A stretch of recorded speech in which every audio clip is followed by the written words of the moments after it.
This is Dan Jurgens, and if you want to have a good time, keep listening to the Krypton Report. Jason J. Lewis, the voice of Superman on Justice League Action, and you're listening to the Krypton Report.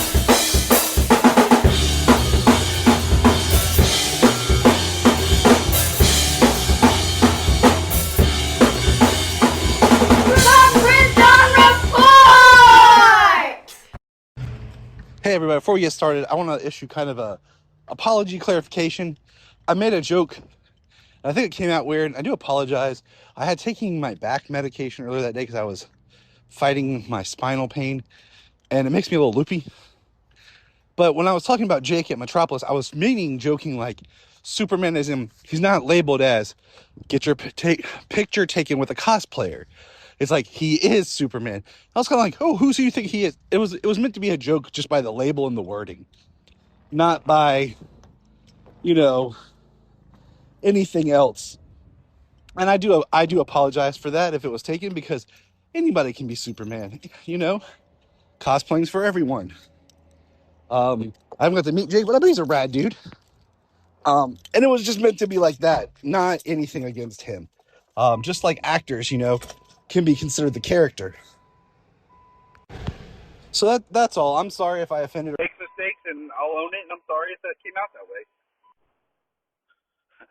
So Solomon and I today have been listening to the Superman 2025 score and just talking about how great the music is. So then we run into Kroger, a local grocery store, and you want to tell them, Solomon? Yeah. We run past this guy who looks exactly like the Steel Gurkhas. And the funniest part is I see him, Solomon sees him. I turn towards Solomon as the guy passes us. Solomon turns to me and says it right before I can. That guy's playing for Steel Gurkhas. And I was like, maybe I should go up to him and be like, how's the Baravian women? Welcome to the Krypton Report podcast. I'm your host, Tyler, the Superman of Blue, and with me, as always, is my Superman of Red, Mr. James Man of Steel Cole. What's up? Hey. So, Superman / Supergirl Day has just passed.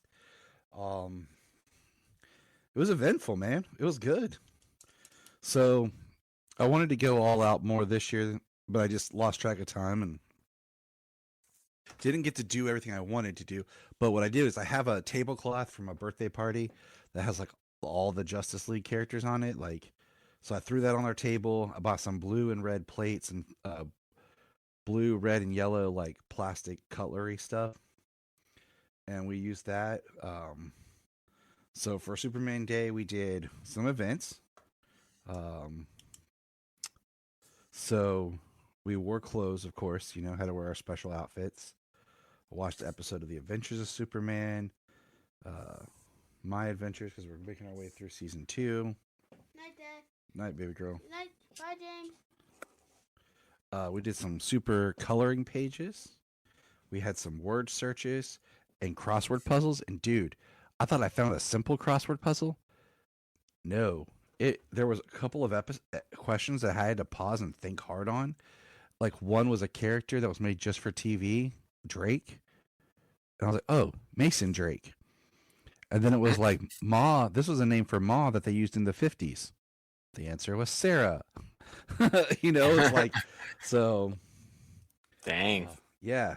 Sayla made a vanilla crypto cake. She used blue and red icing stuff to decorate it. It was Crypto's cake. We bought some Superman ice cream and had that as part of our celebration.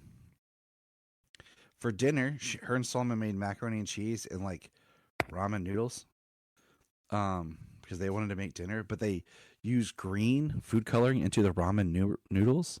So it was Brainiac surprise noodles.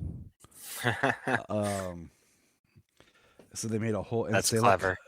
Sayla cut some of our dinner out to make like the super shape,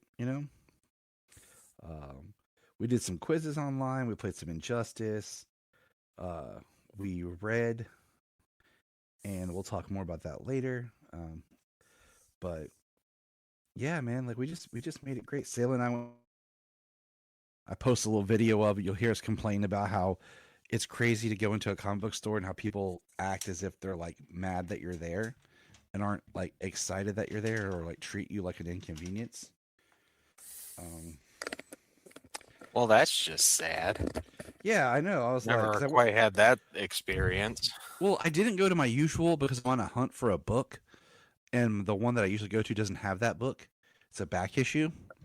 So we went to two different ones, and we got all the Superman Day comic books, except we didn't get the Nick Dragata cover art on the Joshua Williamson book. But we got like all the Supergirls, like the first issue of Woman of Tomorrow, the Crypto Zoo Pets, the special edition of Supergirl #1, the issue of Supergirl World, which I look forward to. I always look forward to those when they come out, you know. But yeah, like we got the books, and the Superman one was all right. It was like a reprint special they're coming out with. But yeah, would you guys do anything special? Well, I mean, I wore one of my shirts, the Superman shirts that you had button up that you had gotten me for. Oh yeah, that was my birthday. That was a sexy picture that I got sent. Yeah, I got a picture of James in the button up, and then Levi in a Superman shirt flexing at the gym. I was like, man, this is good stuff. Tyler was feeling like, whew, all hot. Yeah, so I wore that. We went to the museum, and we went to the art museum. Had a good time, and came home and watched some Superboy. Yep. Just had a quiet evening. No kids, so it was just us. Very nice. Very, very nice. I like that. That sounds awesome. Extremely awesome. But that sounds good. Like, you know, I try to make these days fun, just something a little, you know, different. I'll tell you what, they did have a good time in Metropolis, man. And what was neat was the Metropolis celebration, everything they were doing was actually promoted by DC official. So I'm really glad that Metropolis is getting some DC representation.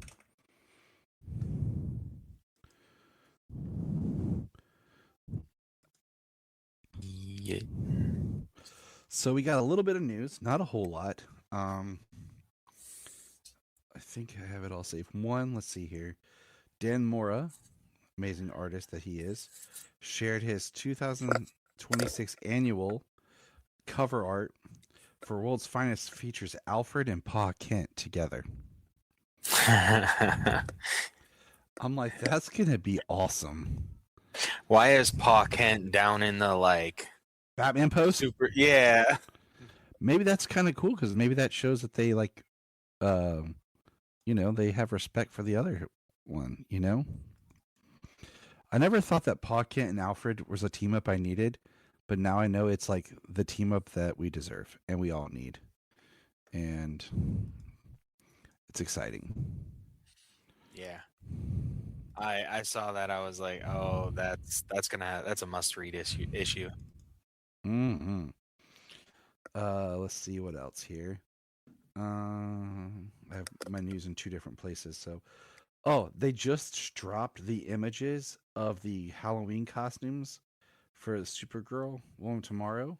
There's a Lobo, which is a really creepy mask that Solomon commented on. He's like, yeah, that Lobo. A Crypto, and Supergirl, and then an adult Supergirl. Interesting, there's no adult Lobo. And Solomon, and I said to Jania, I was like, oh, where was that last year when we needed Crypto's costume? And we just kind of had to make one ourselves. And she right. I was like, thanks a lot. It also makes me wonder if he's going to be a bigger part in the film. I expect so. At least a bigger driving force. He was even part of the driving plot of Superman. Yeah. he had to go rescue the dog. But he got a new costume then because we had the Justice Gang. We don't have that now. McFarlane is giving us a classic classic Shazam figure and a Gangbuster figure. Saw the image of the Flash. I did not see the image of Gangbuster. Yeah, so I thought that was pretty cool. DC's Dark Legion celebrates Superman Day with Lost Treasures of Krypton. So if you're playing that game, also, I find it funny that they can't do any Injustice updates. No, why would they ever do that?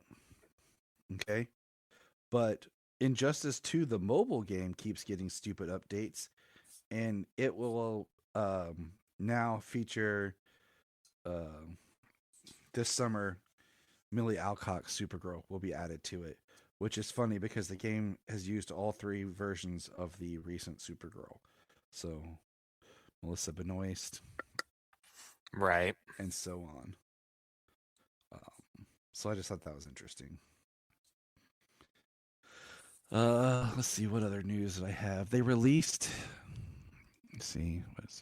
the cover of like Absolute Green Arrow, which hit stores $5.20, and the tagline says, "We need a Robin Hood that's less Errol Flynn." It looks like I have a skull mask. And I'm wondering if Absolute Green Arrow is going to be like Roy or something, if it's going to pick up after Oliver's death. After Absolute Evil. Yeah. Yeah. You know what I'm saying? I thought that would be pretty cool if that's where they go with it. Let's see here. I'm just kind of navigating because I have some stuff saved. Let's see. Keeping it to Lego. They're doing the new Lego Batman game that I'm actually going to pre-ordered because I like the idea of it, and we've been doing these family game things. That's been pretty fun. Yeah, the Lego games are fun to play with the kids. So it's going to have an Absolute Batman part now. They announced it and showed a little image of Absolute Batman and Catwoman as part of the Lego game series. I wonder if Absolute Batman is going to be one of the big figs. You know? I mean, probably. Like how like Hulk is, how Bane is, how Darkseid is, how Atrocitus is in the other Lego game. Just the big ones. I will laugh my butt off if the first toy that we get for Absolute Batman is a Lego. We got some new like official poster images for Supergirl. And it's just like Kara, like her name Kara, like in cursive, in all black, and then like her face, she's in like a black with like Supergirl written across her face. Very like 70s like distress punk. Reminds me of Blondie kind of style stuff. So that's cool, We got the announcement that Sydney Chandler, daughter of Kyle Chandler, you would have seen her recently on Alien Earth. Yeah. Will be voicing Nosferatu in Creature Commandos Season 2. So that's pretty rad. Yeah, because if we do get any of those creatures in live action, we've got some pretty cool actors to portray them. Dude, I'm so pissed that we didn't get one of them showing up at the end of Peacemaker Season 2. I was hoping for the bride to come walking out. That'd have been sick. So, yeah. And then, let's see, I have 2 more quick pieces of news. I have to check, because I save everything on my phone and my computer. I usually try to transfer everything to my computer, but I didn't today because I had some stuff saved on my phone. So, the last ones that I have is David Fleming. James Gunn confirmed that David Fleming will return to compose Man of Tomorrow. Well, that's awesome because I like that through thread. It makes me happy. Solomon and I were in Selah over the past 2 days. I have a massive Superman playlist that just has like the score for everything in it. And what do you call it? We were just listening through it. It'd been a while since I had listened to the what do you call it? The whole playlist, and the whole theme and score. And it was a really good score. So it makes me happy because then I'm like, you know what? We need to do this. So, and then the last thing I have, and if I didn't miss anything, is, and I forgive me, anyone, if I mispronounce a name. I'm sorry. We've been over this before, okay? So please, Adria Ajorna is playing Maxima in Man of Tomorrow. I know her from her work on Andor, and that's all I know her from.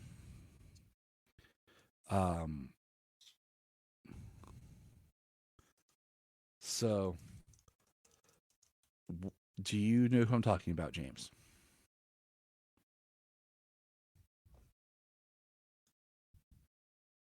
Did I lose you, James? Can you hear me, James?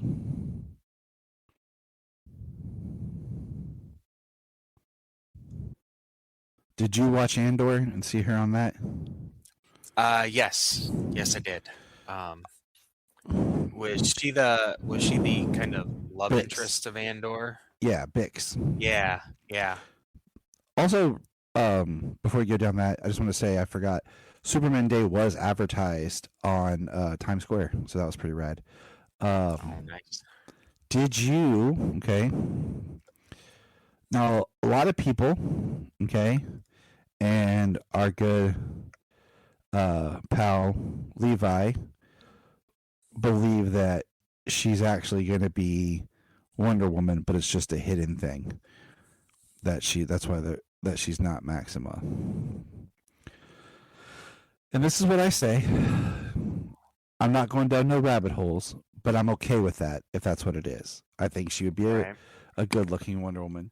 Well, as it is, her casting, the only thing that I have seen is I've seen that in places, but I haven't seen like a confirmation, like on a come from like one of the big sources or. It was from Deadline. It. Oh, was it? Yeah. Okay. Yeah, that's not something that I had seen. I had seen it on something else. One of the randoms that pop up, and that's I do follow Deadline and things like that, but I hadn't seen it there, or it hadn't shown me that. And I'm like, my thing is, okay, cool. If she's Maxima, all right. I think I don't know. I just feel like she's a little small. Like Maxima should be big. I mean, even this Maxima on Smallville wasn't that great, So, and I'm trying to think, is there anything else you can think of news-wise? Anything that we missed? The only thing that I've seen is that as of now, it should be shooting next week. Yeah. As of this recording, when it comes out, it should have already started. So, okay. Well, as we're talking about it, it should begin. Yeah. It should begin filming next week. Yep. So we're like days off of like just a couple. It'll be nice to see when like James Gunn posts something about like filming has begun on Man of Tomorrow. Yep.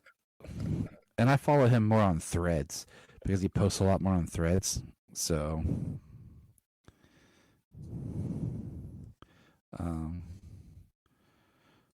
but also, as I'm just checking some things here as we're starting up, make sure I don't miss anything.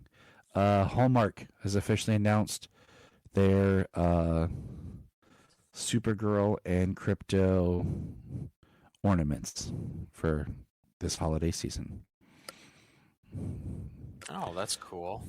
So, and yeah, Never have too many super family ornaments on your tree. no, not at all. I have a whole Superman Christmas this past Christmas. I finally gave up decorating my tree with Superman stuff and just started my own Superman Christmas tree. It's the Krypton Report Superman Christmas tree. There you go. Because it was time. But all right. So that's all the news we have, all the greatness. And let's dive into some Superboy episodes that James and I have. First episode was Who is Superboy? Superboy's secret identity is challenged.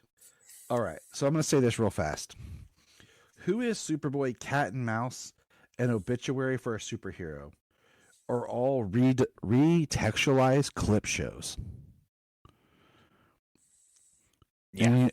And, Who is Superboy is the most clip show where they just are like filler. They're using stuff from earlier in the season to tell you, like, if you had missed the show or had not been watching, this is how they catch you up.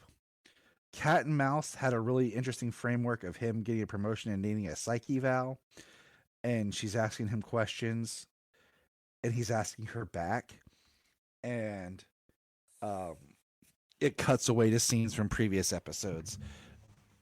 And I thought that was kind of cute. Like, that was fun. Definitely not a lot of new footage was shot, especially Superboy two stuff. Clip shows. Yeah, 2 clip shows back to back. That was excessive, really, and it was definitely a lot of filler, probably to save on budget for the finale stuff.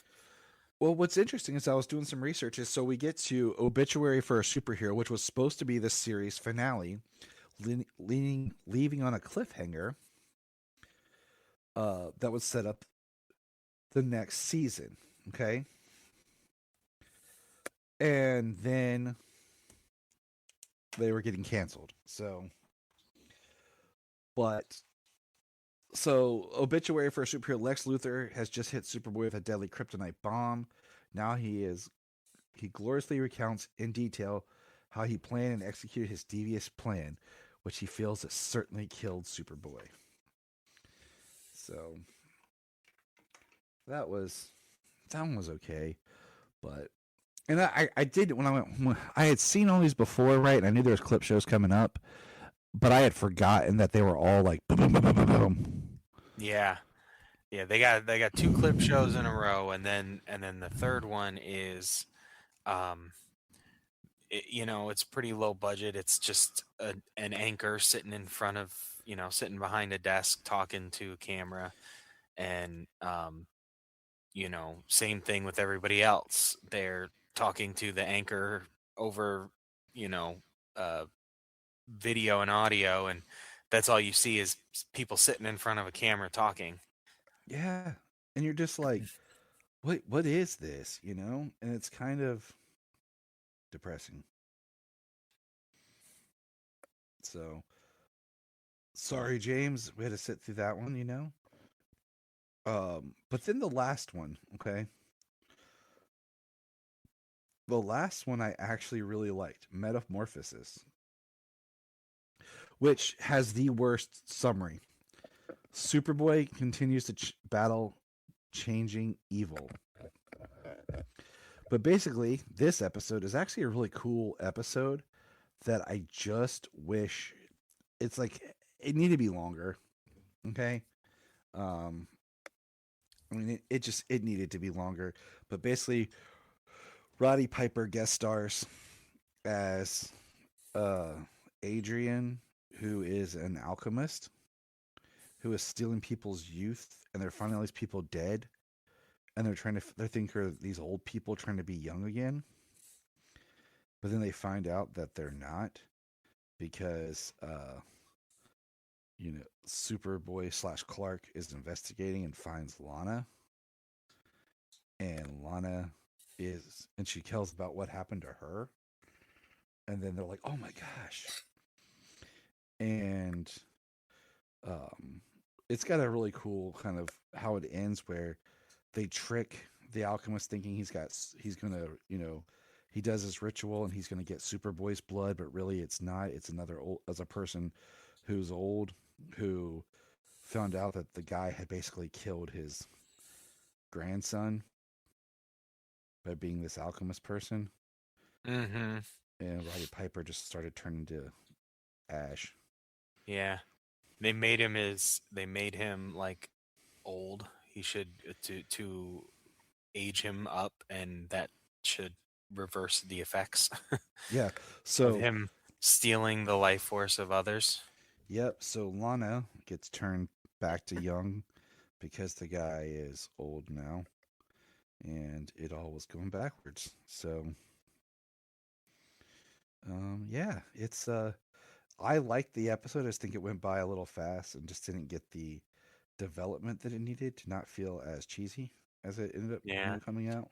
It did feel very cheesy, but I did like it right from the get-go. It was, there was that idea of the rapidly aging person, and then hit them interviewing Adrian, and them just hinting at, like, you should be like really old, and Yeah, he like you just were. keeps saying health, taking care of yourself, and da da da da da. I'm like, oh well, absolutely, he's stealing their youth. He was a big deal in the '90s or '60s. They said '90s. It wasn't even the '90s yet. Yeah, the 60s. So he was a big deal in the 60s, so he should be in at least his 60s, Yeah. if not even 70s. And you should be. He's like, age is a choice, and that's when you're like, this guy is a creeper. Well, it is when you kill people for it. Exactly. But that's all the Superboy I had. I was going to say we also watched the the new Crypto short from DC Comics for Superman Day. That was the other thing we did. Oh yeah. Yeah, it's another one of those Crypto Saves the Day shorts, Yeah. So, And I read some right. Supergirl comics because it was Superman Supergirl Day this year. Yeah, that's why I've actually been I actually have used it interchangeably a couple times because of just what it, like you said, what it is. This year is really focused on both, which is great. So all right, let's do a couple of comments, and then I was going to ask you as we get into comments, have you been keeping up with Wonder Woman? No. So, unfortunately not. This really is not a spoiler. It's kind of just an observation. Okay. I really feel like the Wonder Woman book it's on a separate Earth. Because of like what's happening in the Wonder Woman book right now involves Trinity, and I really feel like Tom the whole King's Trinity still story. writing it. Yeah. Yeah, and I really just feel like his stuff always feels, his crap always feels like it's on a different Earth. Never feels like it fits into continuity until they're like, oh, and then they reference something that happened from his book in a team up book, and that's your only connection throughout the entire run, that it's supposed to be in the same world. It's not in his book. That has no connection in his books. They have to reference it in other books to say, well, look at what they've been doing with Wonder Woman in these books. Yeah. And I feel like because of like the whole Trinity story and how she ties in, I feel like this is maybe an extended version of the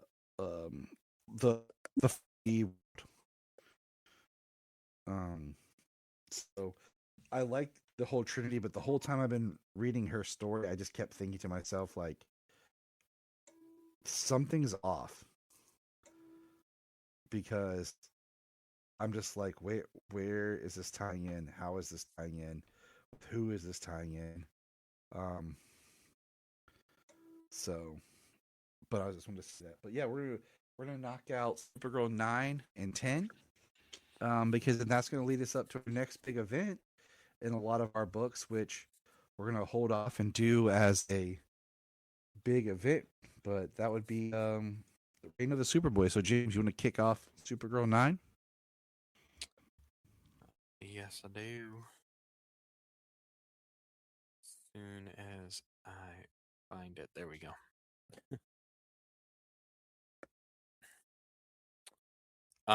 So Supergirl number 9 starts with a New Year's party. Being invited to a New Year's party, and all of Kara's friends, Luna, Lesla, Lena, and Linda. I don't know why they are Try all saying named. that. Try saying that like 3 times fast. You know they did it just to mess with you. Right. They go to a New Year's party, and Lesla's interested in the idea of intoxication, being drinking and lowering your inhibitions and things, and but as a Kryptonian, that doesn't work on them. Selena actually gives them something in their drinks at the party, and gets both Lesla and Kara both intoxicated. Kara sees the tattooed guy from the club that she thought was attractive from a few issues ago, and Lesla is showing off her strength, lifting up tables and people and furniture. She holds the couch above her head with people sitting on it. Um, and then Lena has to sneak Kara out so she can come back in as Supergirl. Very inebriated Supergirl. Then she wakes up and she's very upset with Lena for what she did. Tells her to get out, and Lesla is now shrinking, and they're trying to they're at the fortress trying to figure out why. And it was a short probationary period that every person born in Kandor has this mutation where they will shrink back down, and if they don't return to the city, they will shrink down so small they'll become unstable and die. So Kara has to take her back to Kandor, back to her parents, and leave her there. But in the end, Lesla runs into her cousin Zora, and she says that people call her the Black Flame now, and says, "You up for causing some trouble?" Dum dum dum. Yeah. Mm-hmm. It really was like and then the next issue picks up almost right where that one left off, almost sort of. Right. It's almost like an in canon Valentine's Day issue. Yeah. But the next one picks up, or sorry, not the next one. Hold on, I'm gonna go. Sayla took my iPad away from me. She came out and she was headed to bed, and she slid it out. So I have to go to the good old app here on my phone instead of where I have everything nicely downloaded on my iPad. So what that tells you is children are crazy. And The things we do for our children, even when we're recording. Mm-hmm. So that was the end of issue number what, James? 9. Yep, So. that's what I thought. Yep. So I was like, that was issue 9. Because it also reminds me so much. Issue 10 is weird because issue 10 is like still in Midvale, but now we're picking up and we're following Luna and Lena, and we have Kara trying to talk to the hot tattoo guy. And it feels like, where's this issue going? Because I feel like we left on such a weird, what do you call it? Weird, just beat. But what we find out is something's up with hot tattoo guy's earring. And they pull it, and we get all of a sudden this figure, and it's Nella Nar from how does she say it? She was mere moments from mere love eternal. I am Nella Nar. I perished in Krypton's explosion. My spirit possessing the planet's very bedrock. My soulmate, to whom I was paired by the matchmaking machine, Matricomp, was not so fortunate. I've been alone ever since. So now we have ultimate Kryptonian love matchmaker. And Lena throws this Supergirl like symbol, not like a frisbee, though that's what it kind of reminds me of, at her. And it starts filming a protective shield. It definitely makes me think of the TV series. Yeah, with an anti-kryptonite suit. It also has a power supply that only lasts for 3 minutes, and she can change it to the spectrum of kryptonite it's supposed to protect her against. So, I mean, 3 minutes doesn't seem like a lot, but also, like, with the way that they fight, it could be, a lot. But then also we get, like, battles where they're, like, 3 hours long. yeah. It also makes me think of, what do you call it? Yeah, I don't even know anymore, but in Superman Unlimited, where you got like 20 seconds or whatever, in his gold form. Oh, right. It's, what was it, 199 seconds, I think is what he has. Yeah.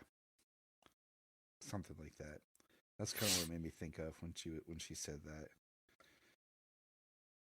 But yeah, I thought of the Supergirl TV show, Melissa Benoist, when she got the kryptonite suit on. That's exactly where my mind went too.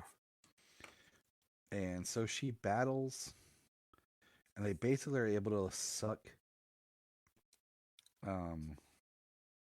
this lady. So Luna,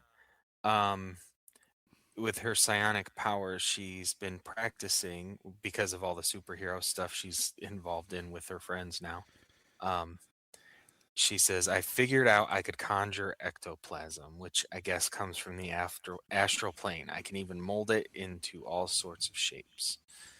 So she kind of uses her powers to manipulate the Kryptonian ghost, her ectoplasm, and use it, or keep her busy so that way Supergirl could use some of Leslie Lar's super substance to trap her. Say that really fast. But yes. And then at the very end, we have Connor show up.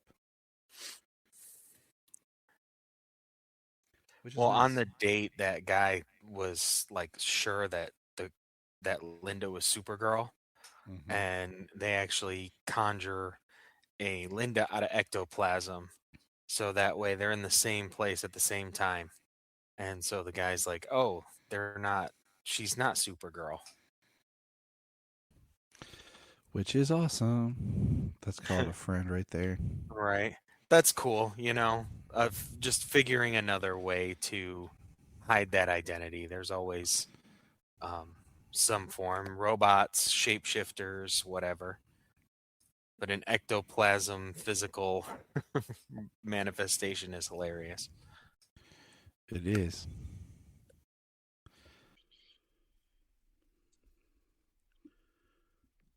Welcome to a Krypton Report special. This is Tyler, Superman of Blue here, and I got with me a friend of mine, Abe Leonard. Now, Abe is awesome, first of all, just as a person. Abe is the manager at my local theater. As a lot of you have heard me talk, I like to try to do a lot more local. It's an independent theater. It's not a chain. I try to invest in smaller companies and people. And Abe went to this really awesome thing that you may have heard of called CinemaCon. And I was like, bro, you have to come on and talk. So, Abe, welcome. Excellent. Well, thank you so much for having me, Tyler. Excited to be here talking about this. So, Danbury Cinemas, our independent theater, invested in me and sent me to CinemaCon to hopefully for me to come back with some knowledge about the future of the industry and start preparing. And, on top of the meetings and stuff, you see a lot of really cool movie stuff, exclusive trailers, actors coming out, and during the Warner Bros. Presentation, we got some special guests that were promoting Supergirl. So let's start there. Tell us who appeared from Supergirl. So the first person to come out was Supergirl herself, Millie Alcock. She came out, and then director Craig Gillespie came out. And then the third person to come out was Mr. Jason Momoa, riding the same motorcycle for Lobo that he uses in the movie. That is awesome. Momoa is a pretty cool dude. Funny story. I don't know if did I ever tell you about I met Momoa twice. Did I tell you about the first time I met him? No. Okay, so we were at a con and we were there to meet him. It was in Indiana, and I told Jenny, I was like, hey, I gotta go to the bathroom. So I start heading to the bathroom. And then he comes out from like where he's at and starts walking to the bathroom. And I stop and let him go in. I'm like, because I was like, I don't want to follow him in and kind of be like walking and be like, what's up? Like kind of give him his privacy, and then everything. But what's funny is when we met him, he was wearing these like biker boot things that have at least a 3-inch heel or so. Oh yeah. So the picture, I got 2 pictures with him, okay? And he looks like his Aquaman Lobo, like rocker, biker. Yeah. And he's taller than me. And my dad's like, is he that much taller than you? I said, no, not at all. And then the next time we met him, he was wearing like Hey Dude type shoes. And yeah, I'm taller than him. So, so cool. But he was cool. What was the impression you got? Like, I think Craig Gillespie's a really great director. Yeah. And when I sat down when he was announced and I looked at his filmography, I realized his movies, I think I've seen all of them. That's awesome. Okay. So it definitely feels different from Gunn's Superman. And that's what I'm excited for.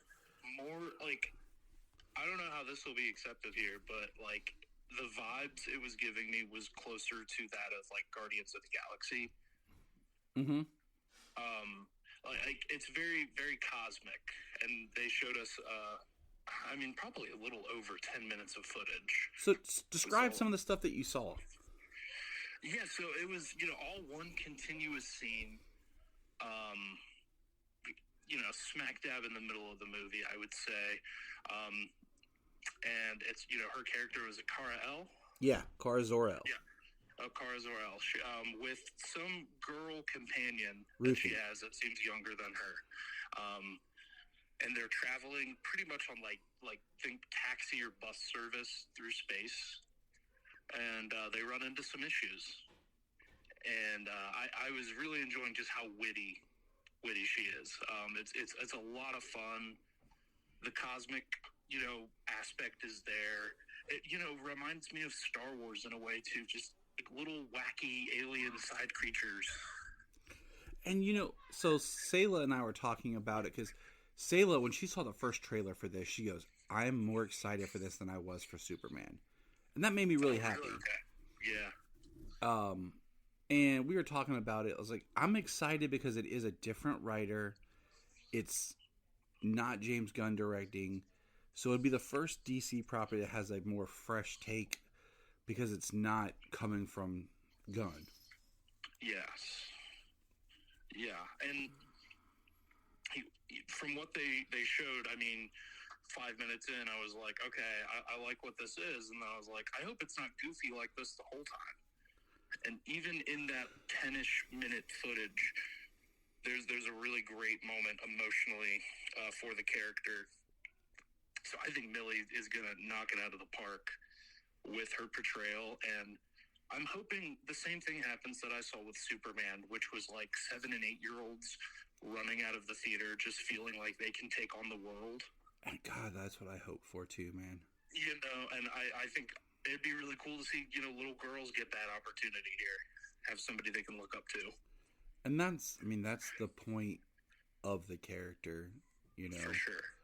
Yeah. I've seen Millie as far as I know she's got that show on Netflix I've not watched. I saw her in House of the Dragon, and she was younger when she did that too. I think that's all I've seen her in as well. So I'm excited just because, like I said, a new take and just more in this world. I look forward to coming several times throughout the summer over there at Danbury and seeing the movie, because I know you can't just see it once. Like I think Solomon and I saw Superman like 3 or 4 times there, I think, last summer. That's awesome. That sounds right. Yeah, because you were like, "What you doing?" I'm like, back. Soon again. Superman again, yeah. I think, I don't know, I think the release date's a good time too. I think it's like smack dab in the middle of June. I don't know the release date off the top of my head. It might be late June. It's late June. It's the 26th. I don't know, it's that last part of June. Me and the kids were counting down what all we're going to see. There's a lot, but there's nothing superhero related until Spiderman all the way at the end of July. So Supergirl should get some time to shine. Get some nice legs, hopefully. Yeah, word of mouth start kicking in. I feel like it'll be that nice stretch by the time Spider-Man starts to hit. You'll have the option of maybe the Supergirl digital window or something. Yeah. And what else at that presentation? I mean, I didn't get to see much Lobo stuff. Jason Momoa just talked about how freaking awesome of an experience it was. It is funny because, like, he should have been Lobo. He brought a lot of that Lobo-esque energy to his Aquaman, especially in the latter stuff. Mm-hmm. Now, was there, I heard that DC was there and also showed a little bit of Clayface? They did. They showed, I believe it was the teaser trailer for Clayface, because, I mean, it was very much a teaser, but we saw his face. The special effects look insane. And it's directed by Mike Flanagan, I believe. Is that right, or written by? It's written by. And what's funny was a few years ago, I can't remember what podcast it was. Flanagan was on talking, I think it was on Script Apart. It's a really great screenwriter podcast I listened to. And he was talking about, I think, Midnight Mass, if I remember right. Mm-hmm. And he talked about he had written this Clayface script and pitched it to DC, and they were like, no, not right now. And then when, the regime changed and everything, they came back to it. And he was unable to direct it, but they did, go with his script. Because I thought Clayface was such an interesting, odd choice, but coming from something from Mike Flanagan, I would definitely be a part, I'd be on board for that. And with, everything Batman related, I feel like the director knows, Gotham has to have an atmosphere. So you could definitely feel an atmosphere in the trailer that's nothing like they showed in Superman. I'm excited because it's our first, in this new DC universe, is our first big,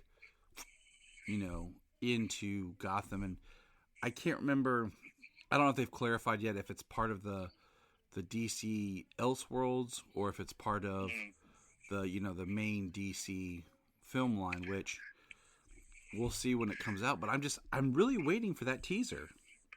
I think they're being very hush about everything related to that. And I feel like we're not going to get any answers until we start hearing stuff about the Batman 2. Yeah, that would make sense. Because we still, as the audience, we don't know, is Pattinson going to be the DC Batman? Are they doing something different? We don't really know. We don't know. We're told one thing, but then we're left vague. And on my personal belief is I would like Pattinson to be separate. Mm-hmm. Because Yes. I like the idea of having more of my dark, gritty, adult Batman stories. And then having a Batman that's more family accessible. That's my term I like to throw around. One that I can bring the kids to, you know, and they can enjoy. But I'm not explaining, oh, the Riddler's a lot like the Zodiac Killer. Yes. I think that's a great take. So, all right. So that's the DC part, and that was awesome that was there. Is there anything else that really stood out to you from any other movies that you'd like to share? Gosh, I mean, I think Dune Part 3. I don't know if you're a Dune fan. They showed the first 7 minutes of Dune Part 3, and it looks epic. It really does. The scale is just ginormous. I'm excited for Dune Part 3. I really think as an industry, they're being stupid with having Doomsday and Dune released at the same time. Oh, yeah. Yeah, because Dune has a contract for 3 weeks with IMAX, and they're not budging. And I just think that if you're in an industry that, hey, we're suffering, we need to get people to the theater, putting these two massive franchise movies at the same time is stupid. They're trying to recreate Barbenheimer, but that was such a lightning in the bottle, unintentional thing that just happened. Right, and most of that was just people kind of like tongue-in-cheek in it, like, it's, you know. Yeah, I feel like studios took away, like, oh, people want double features and Doomsday, but, I mean, they're both going to be like 3 hours plus. Exactly. I don't have, as much as I would love to sit the theater for like the entire day, which I would love to, but that's, I have 2 children and a wife, they would kill me. Yes. I can't pull that off. And I think the mentality of not taking into account that people sometimes will look at, okay, we want to see Doom, we want to see Avengers, which do we want to see more? Because we know one might be on streaming and we're going to, and I think they forget, like, not everyone comes into these things with the mindset of, I want to see premium format, I want to see this. Some people are just coming like, I want to see a movie and I can only afford one and I can only do so much and I'll just have to wait. Instead of spacing them out by weeks, so that I can actually go in and see both in the way that I want and actually give legs to these projects instead of like, oh, the main weekend's over, it's done. Yeah, you don't want to, overwork the audience. You don't want to bombard them with too much information. Oversaturation is very much a thing. I mean, I was looking at today, like, movies that I've wanted to watch. I was talking with my friend Brian, Brian, just about how some movies we've wanted to go see, the turnaround's been so fast, we haven't got to get out to go see them yet. And then even movies that have been released directly to streaming that I've wanted to see, I haven't had time to sit down because I'm really busy with the family. So if I'm making time to go to the movie, now, Avengers Doomsday, I can take the kids. Dune, I mean, technically I could probably take the kids. I just have to sit down and have to watch the other two. And that's been difficult finding the time for that. Like, Solomon wanted to see Avatar 3, and finding the time to rewatch the other 2 Avatars, we couldn't pull it off. Yeah. Well, because it came out with 7 other movies in, a 10-day period, too. But that was a highlight of CinemaCon 2026 was the studios committing to longer theatrical windows. I don't know if you knew this, but on January 1st, Universal said all movies that come out in theaters are going to stay theater exclusive for 45 days. And then while at CinemaCon, Paramount and Warner Bros. Announced the same thing. which is great as long as you're It is, yeah. putting the movies out, but you're giving them time to grow, Yes. so that on the third or fourth weekend it's still in my theater, because it's growing instead of like it came out, it was up against it, because I don't feel that the model of counter programming is working like it used to. Yes. Well, and I think Project Hail Mary is a perfect example of a leggy movie. We still have it in one of our medium-sized screens. I think it's on week 5 now, going into weekend 5. Yeah, I gotta try to get Solomon in there to see that. We just keep. It's not really dropping for us. It's just staying steady.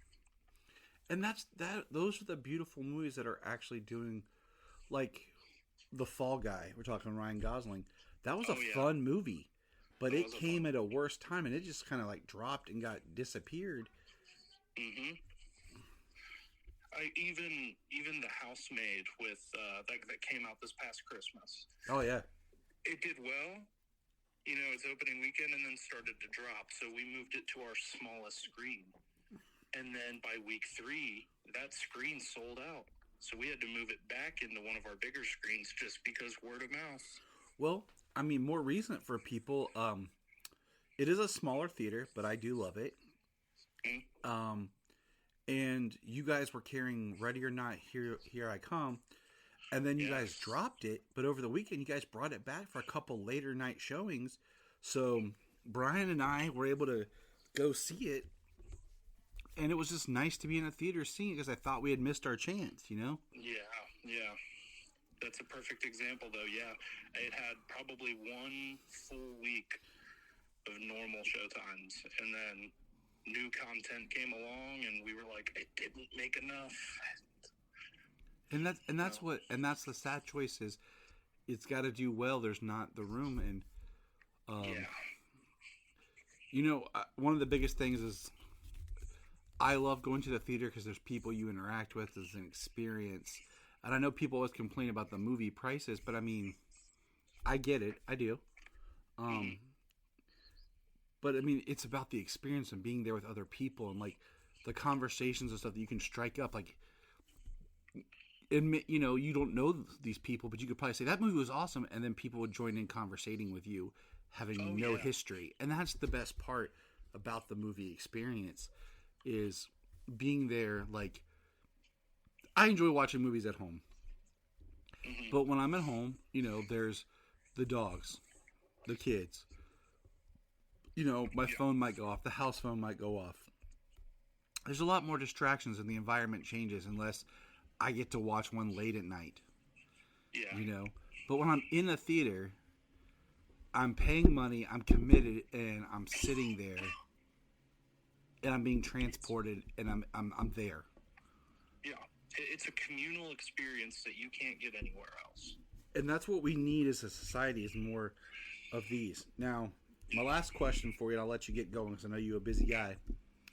What movie are you looking forward to the most this upcoming, we'll say, summer season? Because technically, summer movie season is supposed to kick off the start of May, and then ends in August. So May, June, July, August. What are you looking for the most? I'm gonna say my own personal opinion. That's fine. And I hope it does really well, man. That would be Steven Spielberg's Disclosure Day.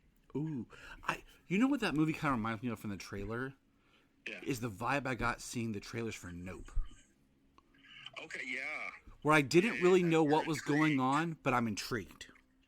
Well, Spielberg came out at CinemaCon. Oh. It was his first time ever there, so he was greeted with a very impressive standing ovation. They're still standing right now. Abe had to leave and come home. They're still standing. And one of the best things of the whole time was my whole experience being there was him talking about Disclosure Day, and he said, "I'm going to show you guys a new trailer, and still, you will not see a piece of the third act of this movie." Oh. He was like, "I'm not giving anything away. There's nothing in the marketing. I want the world to be surprised." And that's beautiful. I mean, gosh, like, just so much is given away in the market, and we still talk about that on the podcast. about how BVS was killed by the marketing. Oh yeah. If Brian and I were talking about this, like if you hadn't put Doomsday in the trailer, if you would have said that when Gal Gadot was cast that she was Talia al Ghul, we would have all bought it. And then you didn't promote her as Wonder Woman because you just had the idea that they were going to make a Wonder Woman movie. We didn't have to know it was tied. And then, boom, how much we would have been transported and excited in that theater. Yeah, you're absolutely right. They didn't need to give that away because Batman versus Superman sells itself. Exactly. And I really miss, like, for the most part with trailers anymore, I'm trying to do, I'll watch one, and that's it. I'm trying to, unless it's something like Supergirl where I'm more invested and I'm talking about it, but I want to go into the theater with the least amount of knowledge I can, because I feel like marketing has gotten so out of hand with spoiling and giving movies away that I'm not going in as surprised as I wish I could be. So it felt really cool to hear the father of the blockbuster making an original summer blockbuster say, what did he say? The only thing you need to finish this movie is a seatbelt. Ooh. I was like, all right, you've got me hook, line, and sinker. Well, that's one that it's on my don't miss for the summer. And the kids and I were mapping out like the next big movie that come out is Mortal Kombat 2, which I'm excited for. Big game. The kid's been playing the games. I gotta see it first. There's some violent stuff I'll let my kids watch when we know, because I'm very much in teaching my children how movies are made. Yeah. So they see it as like special effects and things like that, and not so much the violent nature. But this one I gotta see first before they can see it, if they can see it, in theaters or not. They showed 10-minute footage of that as well. Carl Urban, call it a miscast. It is a miscast, but he's playing to a 10. I love Carl Urban. When they first cast him, I was like, what? But then when they said they were going to do like the old action star kind of out of his prime angle, then I was buying into it. But dude, I don't care what that guy is. You watch him on The Boys, you watch him in Star Trek, he owns. Thank you for saying Star Trek, because his Dr. Bones is a fantastic iteration. Oh, I loved it. I love it. And just going back to the Lord of the Rings, and I forgot that he was on Xena and Hercules back in the day. Yeah. He has an impressive resume. He's an amazing actor. So I'm so glad that he's getting to do more stuff. But yeah, I'm super excited for Mortal Kombat. Looks like a lot of fun. But I'll be there, opening weekend at the theater. I'll be seeing you there. But Abe, thanks for joining us and chat a little bit about CinemaCon. We appreciate it. Thanks for having me. Again, really happy to be here. Hey, anytime you want to chat, we'll pull you on. We'll talk Supergirl or something. It's always great to get opinions. My wife is vacuuming. That's the life of the podcaster. It's always great to get people who can look at a property like Supergirl, in this case, from the objective of the movie watcher. Yeah. Too many times you have people nitpick things apart who are like, oh, that's not how they done here. They didn't do it like this. That's not how it is in the games or the comics. I'm like, yeah, but did it work as a movie? Did this story work for you? And it's nice to be able to talk to people who have that. So I'll definitely be checking back in with you. Sounds great, man. Yeah, I think we're in for a treat here in late June. Excited to hear you discuss the movie further when it is out for the world to see. All right, well, take care, buddy. All right, thanks, Tyler. Hello, everyone. Please enjoy this bonus kind of special episode. This episode is built on clips and parts of conversations about the Superman Spiderman crossover that I was on with the Capes and Lunatics. I figured it was probably easier to just go ahead and share this here along with some things from James and I too. So it is kind of a unique crossover type episode. So please enjoy. 50 years ago, Oh, look. Marvel and DC had an idea. That's right. By Alright. Justin's narration. That's in the beginning. Yeah, just let him keep going. In a world. In a Where world. two companies needed money. Some things never They change. came up with the most diabolical plan ever. Red on blue on red on blue. And it made history. Because here we are talking about it years later. But how did we get there? Oh, I did see something interesting in the notes. Like this was while this was the first issue that the two companies like threw their original characters into. This was not the first thing they Marvel and DC worked on together. Yeah, wasn't it Wizard of Oz? Yep, a Treasury What? edition of the Wizard of Oz. Yes. Really? Yeah. Well, I didn't know. Yeah. What It's year was that? because like both of them were going to do a Wizard of Oz, and they decided instead of trying to rush it, that they would just work together. When was that? The 60s? Isn't that freaking quaint? Two corporations working together. Yeah. Well, Lilith, there was a time where people, actually cared about the people that bought their stuff. That's so hard to believe. How Come on dare now, you? babe. How dare you people? Corporations will work together if they can screw us over. Come on. Well, plus they were right down the road from each other back then. so They were had across to the do- street, weren't they? Yeah, all they had to do was just go out to lunch and talk about it. How I think by this point, if someone left Marvel, they just walked across the street to DC and vice versa. Yeah. They go to a parallel window and start flipping them off from the other side. Take this job and shove it. All right, so Superman versus the Amazing Spider-Man, January 1976. Oh my! Yeah, check this out. Booyah. You can kind of see it in my... Oh, man, you can't see it. There you can. Dang it. Stupid background. I was gonna say I got. Oh, you want to talk about heavy? DC versus Marvel Omnibus. Oh, there we go. That's- Yeah, he was flipping through it Now- while I was there. I was like, nerd. Now this is the hardcover. Now this is a hardcover. That's definitely something to get what about. Wow. All right, so. Yeah, I bought the oversized reprint. Oh yeah. Because I was like, one of my birthday gifts to myself. Oh, that's cool. Yeah. Because I was... Gotta treat love to do yourself, the oversized. absolutely. Because I was like walking, we went to this really cool comic book store in Dayton called like the Bell Book and Comics. It was really awesome, and they had this and a couple other stuff that I hadn't seen. I was like, I'm gonna get this.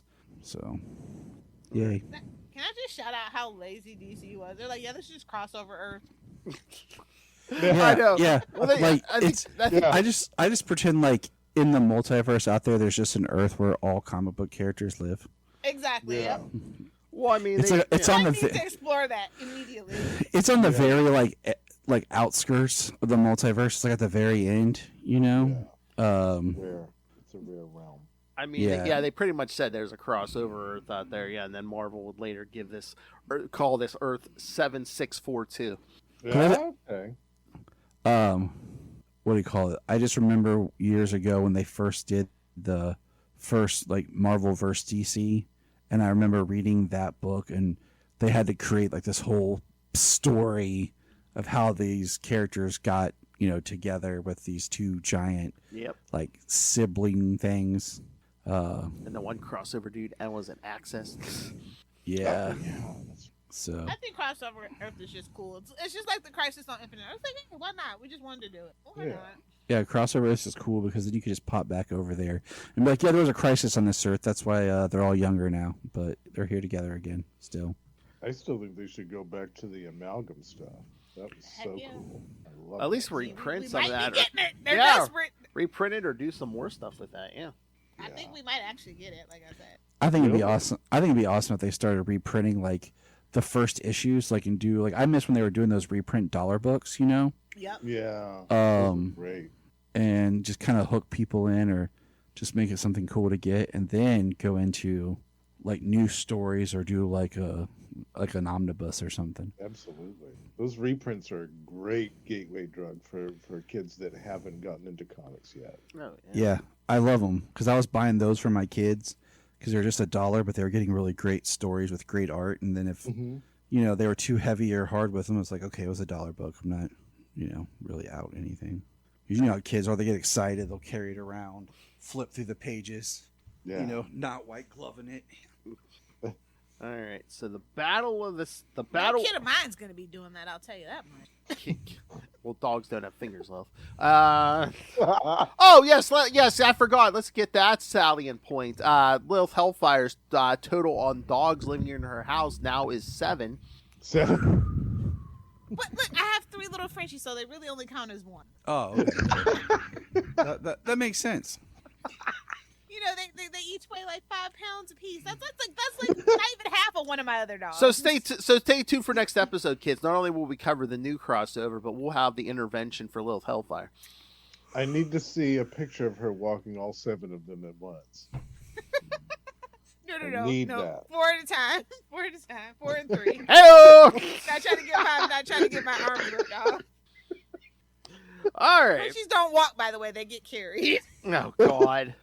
She carries those little ones in a purse. All right, the Battle of the Century. Writer Jerry Conway, who at this point had written both characters.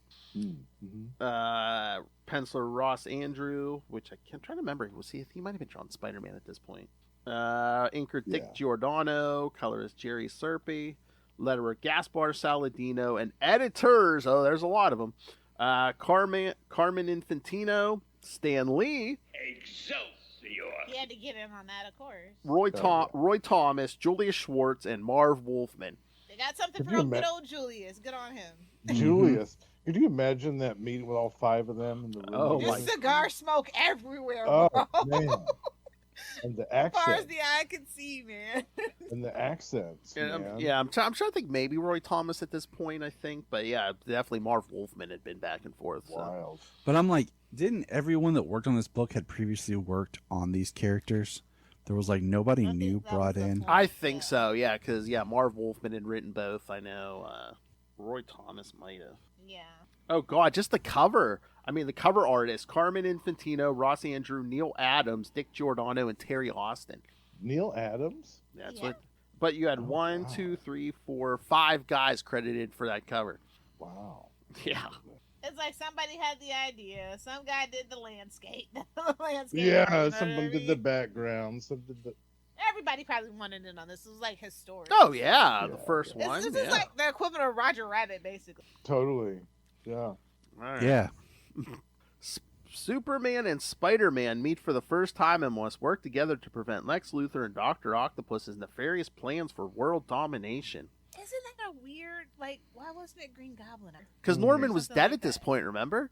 Well, he was dead at Never this mind. point, yeah. But Dr. Octopus, I don't know, that just seemed weird. Well, again, it's like, Norman's supposedly dead. He's going to be dead till the 90s. Venom hasn't been invented yet, so Ock kind of became the de facto, arch villain. Right. Yeah, in the 70s, yeah. Lilith, if we were getting a goblin at this point, it was going to be Harry or Bart Hamilton. Come on. I'd go for Bart Hamilton. Oh, Bart. I'd go for Harry. I don't like that sad sack. Me and Harry got beef from way back. Corners. They're old school hating each other. My fetish is to get touched by a white man with cornrows. And then the fact that James Franco plays him in like the Raimi show. Ooh, that just puts the cherry on the poop sundae. But that was back when Franco was just coming out. He's always been a creep. He wasn't so bad, you know? He's always been a creep. I'm a creep. Don't ruin that song, Phil. That's right. Oh. In Metropolis, Superman has an encounter with a stories-tall robot controlled by Lex Luthor. After a short battle, Lex and his robot steals a small programming circuit from Star Laboratories and then escape. Can we shut down Star Laboratories already? How that resulted from them just Where would all the new villains come from? After thinking about Gotham University. Oh, God. Oh, that makes sense. After thinking Gotham Harbor. After thinking about his fight with Lex, Superman traces the path of the robot to the Metropolis Bay. After locating and entering Lex's underwater lab, Superman and Lex battle again. While Superman is disabled by a red sun-based laser blast to his eyes, Lex places the stolen programming circuit in a tube, which is then transported to a hidden location. After he recovers, Superman captures Lex Luthor and has him imprisoned. In New York, Spider-Man comes across a gang working for Dr. Octopus, Otto, and burglarizing the Metropolitan Museum. Museum? Come on, this is already stolen fair and square from other people. Oh! After it's theft if they've been dead less than 100 years, but it's fine if that. Yeah. After his ground crew is beaten, Dr. Octopus steps in to fight Spider-Man. After a considerable fight between the two, Spider-Man is knocked out by a strike from the flying octopus. Spider-Man and Ock have a second encounter when Spider-Man's spider sense detects trouble from a passing blimp. After falling through the blimp's false surface, Spider-Man discovers the flying octopus inside. After the fight, an unconscious Dr. Octopus is taken into custody by the police. Octopus, you say? Switch my logo. Superior puss. The villains from these two encounters meet when Lex and Ock wind up in prison in Deming, New Mexico. The two escape the prison after Lex puts his plane into action. They should have just put him in the vault. Put him in a boom tube and ship him off. That'll be somebody else's universe's problem, damn it. The heroes from these two encounters cross paths at the World's News Conference. Clark Kent, Lois Lane, Peter Parker, Mary Jane Watson, and their co-workers all attend the conference. It is during a discussion between Lois Lane and Peter Parker that a fake Superman shows up and abducts Lois and Mary Jane. Both Peter and the real Clark Kent are surprised by the abduction and both change into their hero identities. The heroes confront one another, and Spider-Man, after receiving a red sun radiation blast from the hidden Lex, is able to knock Superman around with very little effort. Even though Spider-Man realizes he's stronger than he used to be, he decides his success is due to Superman's overstated reputation.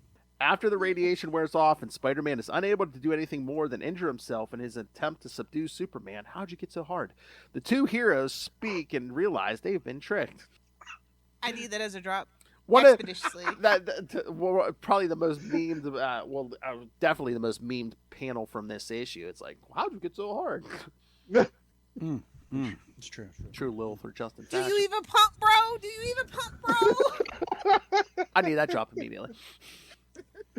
The heroes track the villains first to a warehouse, then to a village near Mount Kilimanjaro, and finally to a satellite that was used by the Injustice Gang. It is from this satellite that Luthor takes over ComLab, which has an onboard high-intensity laser probe by using the star programming element he stole. Both heroes are beaten and brought aboard the satellite by Lex and Doc Ock.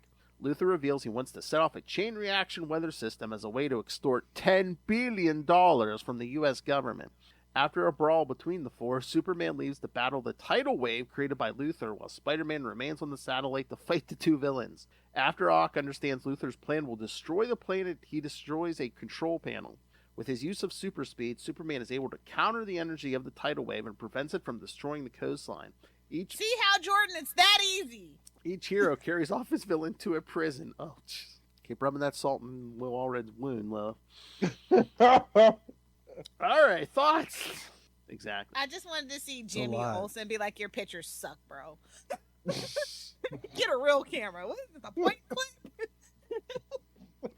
This notes is not doing you any favors, brother. Get you a Sony. So I mean, God, this thing is so old. It's like this is before freaking Christopher Reeve and everything. Yeah. Nicholas Hammond, everything. But I'll say it was before the Spider-Man show too. Yeah. Yeah, and before the Spider Friends. Yeah. But I think it was fun, fast paced, but $2 in 1970. $2 whole dollars. That's wild. But I mean, like, they were really. I thought we were getting milked. Yeah, for 76, that was a lot. That's a lot of money. Yeah, but that what? Was like somebody's whole allowance back then. Was it like a bigger? Wasn't it bigger like magazine size? Like it wasn't like Yeah, larger than a regular comic. Yeah. Oh, Any excuse to empty those nerds' lunch money. But how many comics do you think this is actually worth? Like that's actually in this? You know what I'm saying? If they released it just like this, yeah. But like I get it. But like if you divided this into individual issues, because you basically get. Oh, true. These days, this would have been like 3-4 issues. Yeah. Definitely. Because you basically get a Superman comic up front. No, yeah, because you're setting up each character first. Yeah. Yeah. And then you get Prologue 2, which is a Spider-Man comic on its own. But what? My question is, why the hell was it Batman versus the Incredible Hulk? Like, I still can't get over that one. Oh, well, I think they said at that point, after Superman and Spider-Man, those two were like the most well known. Because again, I think that. But even then, like you have the it's very easy for Superman and Spider-Man and their alter egos to meet, both being working for newspapers in some sort. Like, it'd been cool if we got more of like the news. I was wanting to see the news conference. Absolutely. Of like Jimmy Olsen, and Peter talking about photography and stuff. Exactly. Because I mean, look, you have 3 prologues. I mean, that could almost be your first issue, and then you have Superman and Spider-Man in a Duel of Titans Chapter 1. So there's your second issue that really brings them all in, and then you have Chapter 2. So I mean, I don't know, like it's just like this is even looking at how comics were printed back then, you could definitely be 3 issues, and you're getting the 2 biggest characters. So yeah, I mean, I could definitely see if they would have put this out instead of a one-shot as 3 issues to build up. I feel like if they would have done this like now, it'd been like issue 1 would have been just on Marvel, then issue 2 is on DC. Yeah. And then issue 3 is Marvel, and then a 4th issue is DC. So you couldn't read it all like on one app. If you were like that, you'd have to try to do both, and then cutthroat Captain. Exactly. Yeah. What I feel like we were robbed in this story of was a scene in which Perry and Jonah are in the same room together and hollering at each other about whose newspaper is better. You got a rag at the Daily Bugle. It's a rag full of lies. And it's Caesar's ghost. You're a bad. And it's 1976. They're both blowing cigar smoke in each other's faces and stuff. They're both on the verge of heart attacks. You can't even see them in the room because there's so much smoke. What you say, Hitler Jr.? Somebody open a window in here. Thank God for the Clean Air Act. Yeah. I mean, that's why I think it would just be a much more like, I haven't read the new one yet because I bought it. I just gotta go pick it up. But that's kind of the thing. If you're like, it would have been really interesting if instead of doing like the villain team up, if it had been something where they together both take on one character's villain, and then something happened, they take on the other character's villain, instead of having Lex and Ock together or something. Because there's I like when we have the initial 2 heroes meet, but one hero has been put down or talked about that they might be more villainous or whatever, so they have to of course fight each other at first. It's always so nuts, like when you see them go after each other's villains, like Superman grabs Doc Ock or something, and Spider-Man swinging after Lex. But no, I was just looking because as we know, Jerry Conway, when he first started writing comics, was like 17 or something. Yeah. I think isn't when he started Spider-Man. He was like 17. So I was looking at his birth age and when this came out. So he would imagine getting to write this when you're 24 years old. Epic. Yeah. Oh, yeah. Amazing. Like, you think you're cool, but you're not. You're really cool. They hand this to you when you're 24. It's like, damn. This is Jerry Conway, and you're listening to the Capes and Lunatics podcast. Just a subtle little flex. A little humble brag. No big deal. Hey, we know lots of celebrities. We know people. That damn dude from Jingle All the Way. Yeah. My favorite, character who hands out balls. Who holds his balls in the one scene he's in, yes. Robert. I don't know who you're talking about. I know the best. Did you guys ever have old Roy on the show? Roy Thomas? Yeah. No, never had a chat. Never had the pleasure.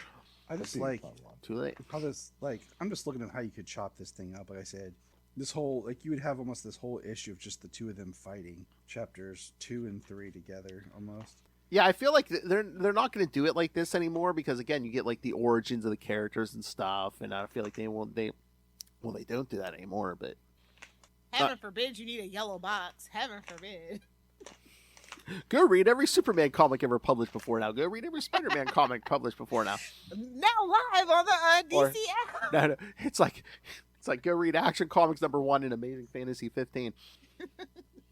But see, the thing is, like you said, because of when this was written, you don't get Perry and J. Jonah Jameson. You get Jameson with Morgan Edge. Yeah. You know, and it's just kind of like, yeah. And it's like you I guess you kind of have to have Lex like about to destroy the entire planet, because again, this is pre-crisis, so it's like Superman can move planets by himself. So it's like you need something, and we got to throw every red sun ray and everything we got at him. Could you imagine though, just being a kid like the time this came out, like just losing You're just your crying mind? at your mom and dad. Like just buy this comic. You don't have to buy any others. Like, you know, this is your two favorite. I mean, you think about it, yeah, the price tag was a little steeper, but where mom and dad going, instead of buying him a Superman and a Spider-Man this month, I'll just buy him the one book. All right, so what year was this again? 76. Our bicentennial. 50 years ago. On our 250 centennial. Whatever that's called, I forget. Bicentennial and a half. So $2 in 1976 is worth $11.49. Oh, wow. Semi-quincentennial. There it goes. It was bothering me. Sorry. So, I mean, okay, so it's like more like a magazine size, and it's like, and again, you're getting away with, oh, hey, we've never done anything like this before. Yeah, everybody's got to get paid. I appreciate it. Oh, yeah, and there's 20 million people working on this, yeah. Especially the big wigs. But yeah, I mean, that's history right there. I haven't read the new one yet either, so I'm how they put it together. It would have been cool if they put it in magazine size again, but I know they're lazy. No.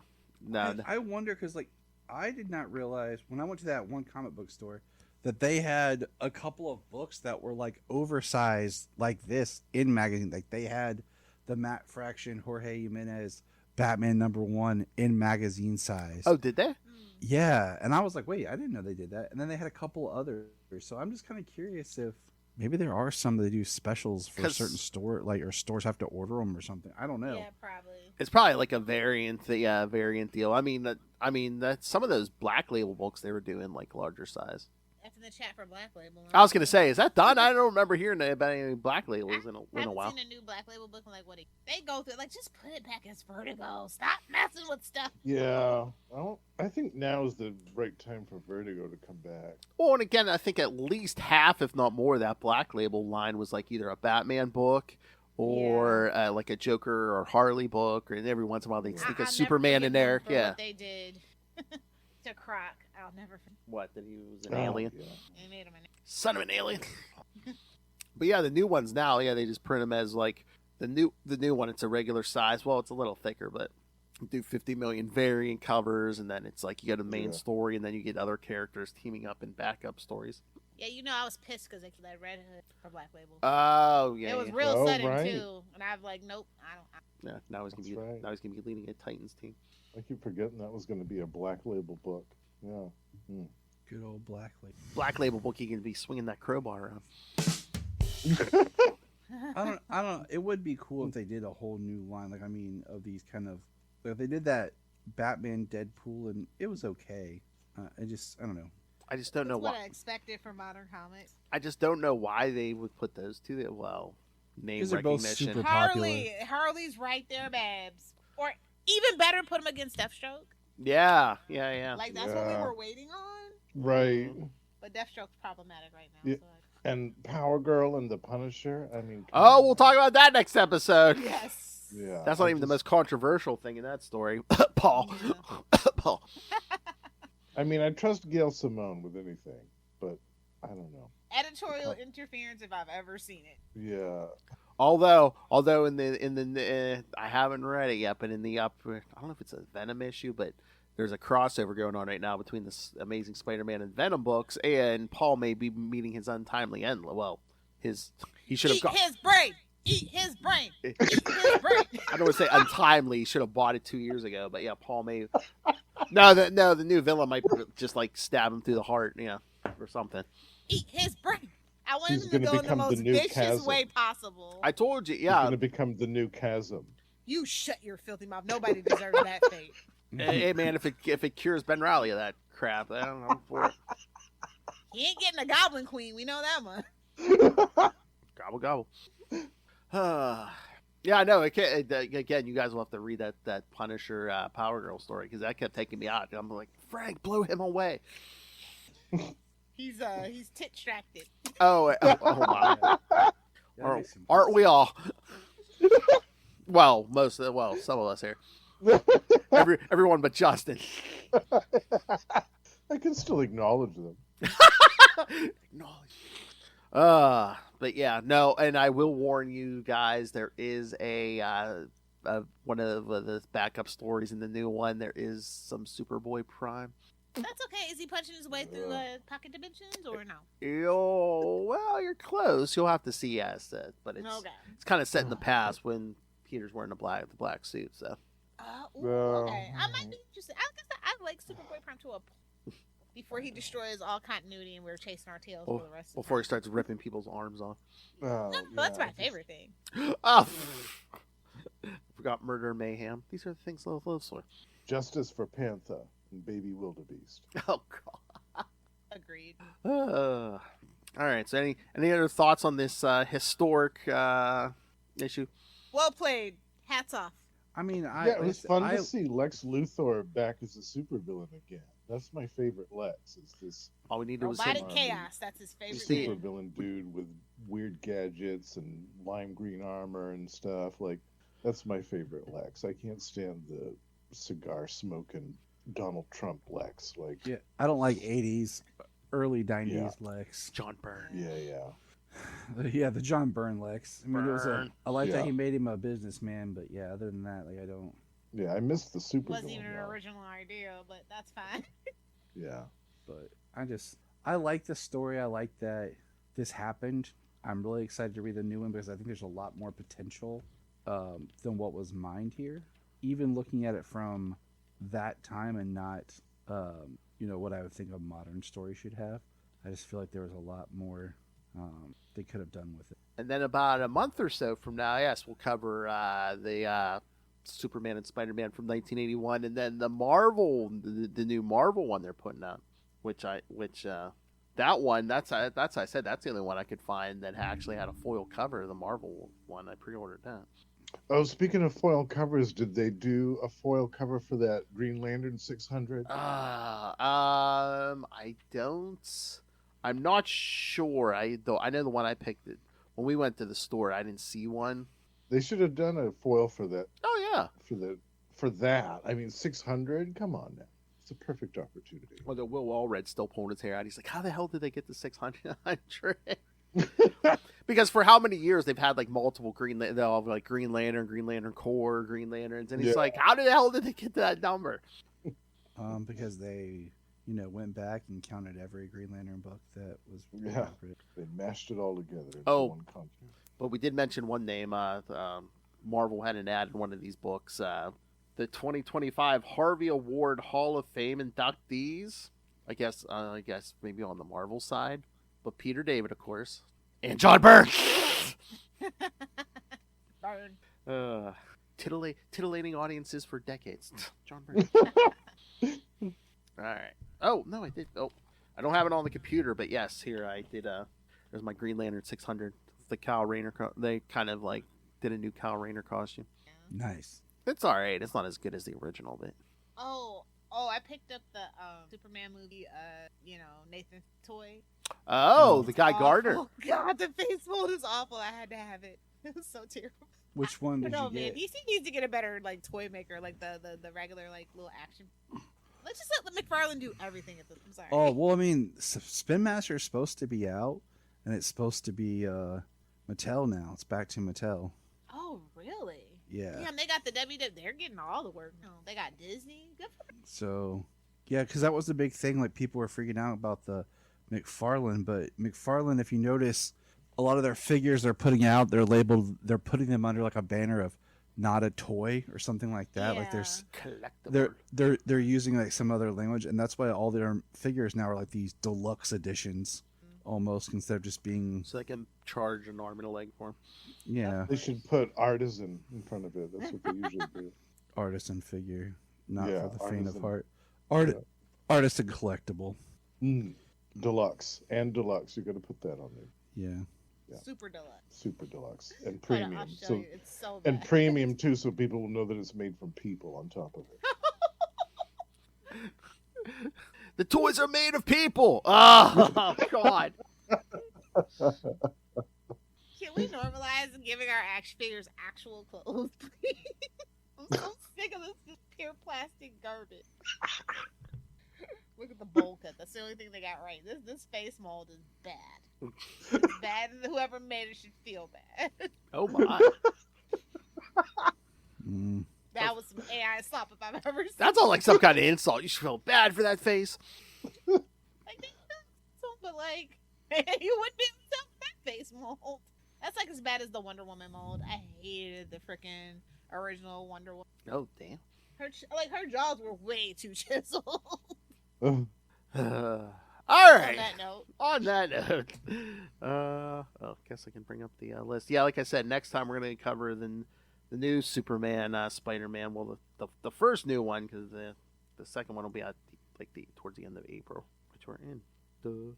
So it's just not a one and done. It's 2 issues. Yeah, cause just like they did the Batman, Deadpool, and then Deadpool, Batman. Yeah, now they're doing like Superman, Spider-Man, and Spider-Man, Superman. Yeah, yeah. DC will put out one, then Marvel puts out one. Yeah. Okay, I thought that. I couldn't remember. Yeah. So yeah, we'll do that when next. in doubt, trust capitalism. See, that's what I was saying earlier about my 4-issue breakdown. Exactly. All right, but yeah, more Superman, Spider-Man. Yeah, because after that we'll cover Superman, Batman 8 through 13 from the 2000s for the next Supergirl episode, when we get a return of a Kryptonian Supergirl. Finally, it only took. And I just read that run. I started with her appearance in Batman, Superman, Batman, and then the 2005 to 2011 run. I read that entire run. Oh, nice. Wow, are you okay? Yeah. I've just as part of my new nightly routine, I lay down and read for about at least an hour to an hour and a half every night.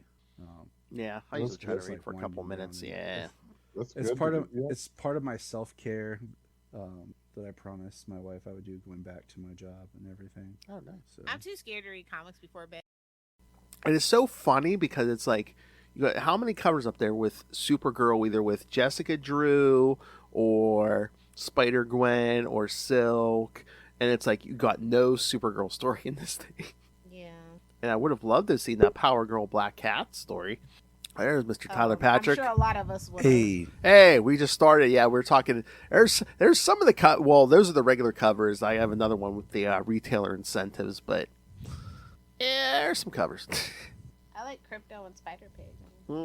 Spider-Ham. Spider-Ham, yeah. That's what I said. Tyler, it's like Supergirl's on how many covers, but we got no Supergirl story in this thing. Right. You know what? I love Power Girl, but a Supergirl story would have been nice. Yeah. Spider-Punk and Superboy, though, that would have been pretty kick-ass. Okay, we'll get there, but yeah. I'll agree with that, and we'll comment more on that later. I wonder if maybe, just maybe, if some of these may tie into maybe a story or so that we'll get from the Marvel one that's coming. I don't know, because if you go by the Batman, Deadpool, and Deadpool, Batman, it's like, yeah, I think they were all different writers, so it's like, which I mean, yeah, but I don't know, because I'm with you guys, like that. We need Easter eggs. Make Easter eggs great again. I totally agree. Yeah, because it would have been neat if you were getting the cover to maybe one of the stories that you really liked inside. Yes. Because at first, I had read the Batman Deadpool one, and I wasn't thinking much about it, but I was just thinking, oh, is this going to be one giant Spider-Man, Superman adventure with all the different covers, like the original? Yeah. Having us had just read the original and everything. But then, as I read it, I saw the short stories, which were fine, and then made some of the other covers oh, okay, that makes sense now. But then, yeah, I had the same kind of thought later on, well, why didn't we get some of these other stories? So I mean, you have two Supergirl again. Here's the retailer cover. So yes, you have covers with her, with Jessica Drew, the original Spider-Woman, Julia Carpenter, the second Spider-Woman. You had her with Spider-Gwen. You had her with Silk, but Maybe we'll get a third wave like next year or something. maybe. I mean, like I said, the comic books are hemorrhaging money, so anything that's gonna put Or books in hands. yeah, or maybe just do like a generic Marvel DC crossover, so then you can just you don't have to stick with like a Spider-Man and Superman theme or a Batman theme. You know, you do basically do whoever. The family, yeah, that'd be. Would like I said, I definitely could see that And if it- they were smart, yeah. which they're not. And again, I love Gail Simone, but it's like, who the hell put Power Girl and the Punisher together? Yeah, which that we'll was... get to. Somebody read some bad fanfic. If you know, you know. I feel like we just rolled the Rolodex to P, and it's like, okay, 2 characters with the letter P. Okay. No, what they do is they wrote out all the Superman characters, they wrote out all the Spider characters, and they just like, okay, we know we're gonna put Superman and Spider-Man together. You All know right, what it is? throw some darts. It's the South Park method, how they say Family Guy puts together episodes with the what were those manatees and the balls? They were in the aquarium. Oh, like the balls trying to predict the combination. so it's like when they just get like a chicken to do Super Bowl picks or something. Yeah. Exactly. Yes, exactly. All right. So let's dive in here because there are some new comics, mostly DC, that I want to talk to you guys about. But I kind of like Brainiac being in the first. Not gonna lie. oh, really? Well, did yeah, I mean, yeah. it is a nice change of pace where it's like, you know, everything doesn't have to be Lex 24/7. Exactly. I was dreading it. I'm like, Brainiac, yes. I do have a picture that I just thought was just so funny. Hold on, let me find. But yeah, and going by and by keeping with the original story, Otto is the other villain. Yeah, on the Otto made sense to me. Otto. And, like the Otto and Brainiac definitely made sense. Mm-hmm. This kind of made me chuckle. Look at Clark's face. How anime of them. Well, that's like that cover. It's like I like the art, but I don't know if it was just like an anime style because like I don't know, Clark's like Superman's face looks kind of young there. Yeah. Like it kind of worked better for Peter, but Yeah. It did. But yeah, I mean, did you get some great art of like? Otto looks a little chunky though. Well, I mean, I like a svelte Otto. I really do. I was like, can we get a little Alpha Molina action? I mean, I could. It what's looks up, a little Superior Alfred Otto? It looks a little Exactly. Otto inspired. I mean, Alfred Molina inspired for Otto. Yeah, I could see that. I'm talking Spider-Man: Homecoming, where they definitely did use the little de-aging. That's what Oh I'm talking yeah. about. Yeah, makes sense. But yeah, shockingly, Spider-Man and Superman story not my favorite story in this book. Oh really? I think the art was the best, but Mm-hmm. Oh yeah, the art, the Jorge Jimenez art. Oh yeah. oh, Oh, It's he's amazing. he's killing it on Batman right now. He's killing on Batman. I mean, That's probably the best part of that book is his art. I like Jimmy Con Carnage. I'm a sucker for Jimmy, and I thought that was Don't really touch fun. Jimmy. And it's Matt Fraction too, so I thought that was just really. It was like a really cool. Yeah, I mean, I usually like Fraction, but I was like, okay, so the whole, I mean, spoilers, kids, you're gonna get spoilers all throughout this. So, I mean, the whole point of the story is we're gonna kill Jimmy. yeah, I mean, it's a universe. I'm kind of Blame holding Schneider off if on. you don't like it. I'm kind of holding off, until we get there. Now, see, look, that makes sense. That cover makes sense. Yeah, it happened in this. It happened in the book. Yeah. But I also found it odd. Well, I mean, I guess they're trying to squeeze in as much as they can. That Lois and Mary Jane story. We get a cameo of somebody in that story Yeah. who's not a spider person or a part of the super family. You know my least favorite story though, right? What? Beyond the Cobwebs of Tomorrow. You know why? Oh, Spider-Man 2099. That Superboy? Okay. Yeah. Well, it's set in the future, so you're gonna have the Superboy who's with the Legion of Superheroes, Yeah. right? I get it, but it's my least favorite. I'm surprised we didn't get a cover to that with like Batman. Well, I mean, I guess you'd have to throw Superboy on there too, but like with Spider-Man 2099 somewhere on a cover. Hey, you got Ben in this too, so you know. What? there's that. Ben who? Got Your Uncle. friend. What? The Bridge? That story? I like that one. It's Jeff Lemire being her. But at least they reined him in, I felt. I mean, it was good enough. Like, I mean, Okay, are we going story by story and kind of breaking things down, or? However you want to do it, yeah. Because I feel like since so many of them are so short and everything, I like the idea, okay, of these short stories, like with the pairings of spider characters and everything. I don't like when you don't get like the ending to his story, like that. Yes. Like that Spider-Man 2099 one and Batman Beyond and Superboy. They're like, okay, well, this is happening, and we got to go stop Future Lex and stuff. And then you see them going off, but you don't see the adventure. It's basically, here they're getting together, and that's it. And that is one of the things that bothered me. So can we just, like I said, skip the main story, come back to it last, and then just do the shorts, because I didn't like World's Finest. I'm just being honest. So. All right. So first, the World's Finest is the Mary Jane and Lois, right? At least you kind of got somewhat of a complete story there, you know. Okay, I like the idea of Mary out Jane. Of nowhere. Yep. Okay. See, well, I like them. Probably because it's Jim Lee drawing it. That's why. I like the idea of Lois and Mary Jane together, and they're kind of talking about things. And I think maybe if they were doing something more than just kind of like getting themselves out of there, like just kind of like getting out of the way would be neat. But the Sentinel, and then like you said, then Gambit showing up at the end, I feel like that took away from what this whole story was about.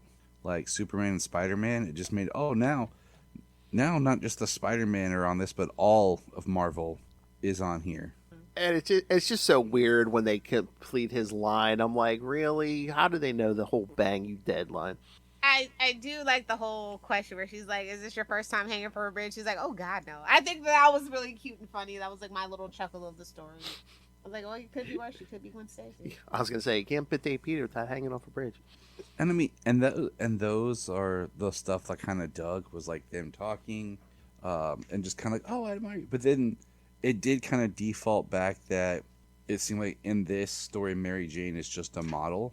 Mm-hmm. You know, and I haven't kept up with like where she is in the comics, but I know like Solomon just replayed through both Spider-Man video games, and in there, you know, of course, Mary Jane is more of like a reporter and everything. So, yeah, it kind of was like, they're just kind of like tipping their hat to each other, which is fine. But the Gambit and Sentinel thing, I was like, huh?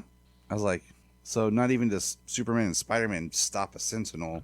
The only way to stop a Sentinel is if you're Gambit, because he says you got to have kinetic energy. Or I wonder too if like that's the excuse why a Sentinel shows up, because he's tracking Gambit. And that's the exact same thing that I thought of too.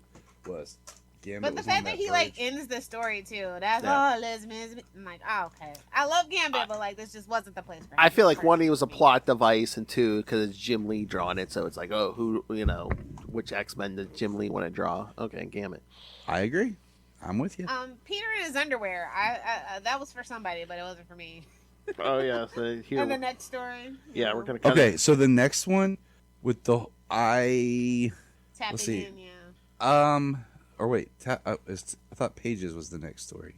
Oh, is it? Unless I missed. Tapping. Yeah, wait. Yeah, is it Tapping In? Yeah.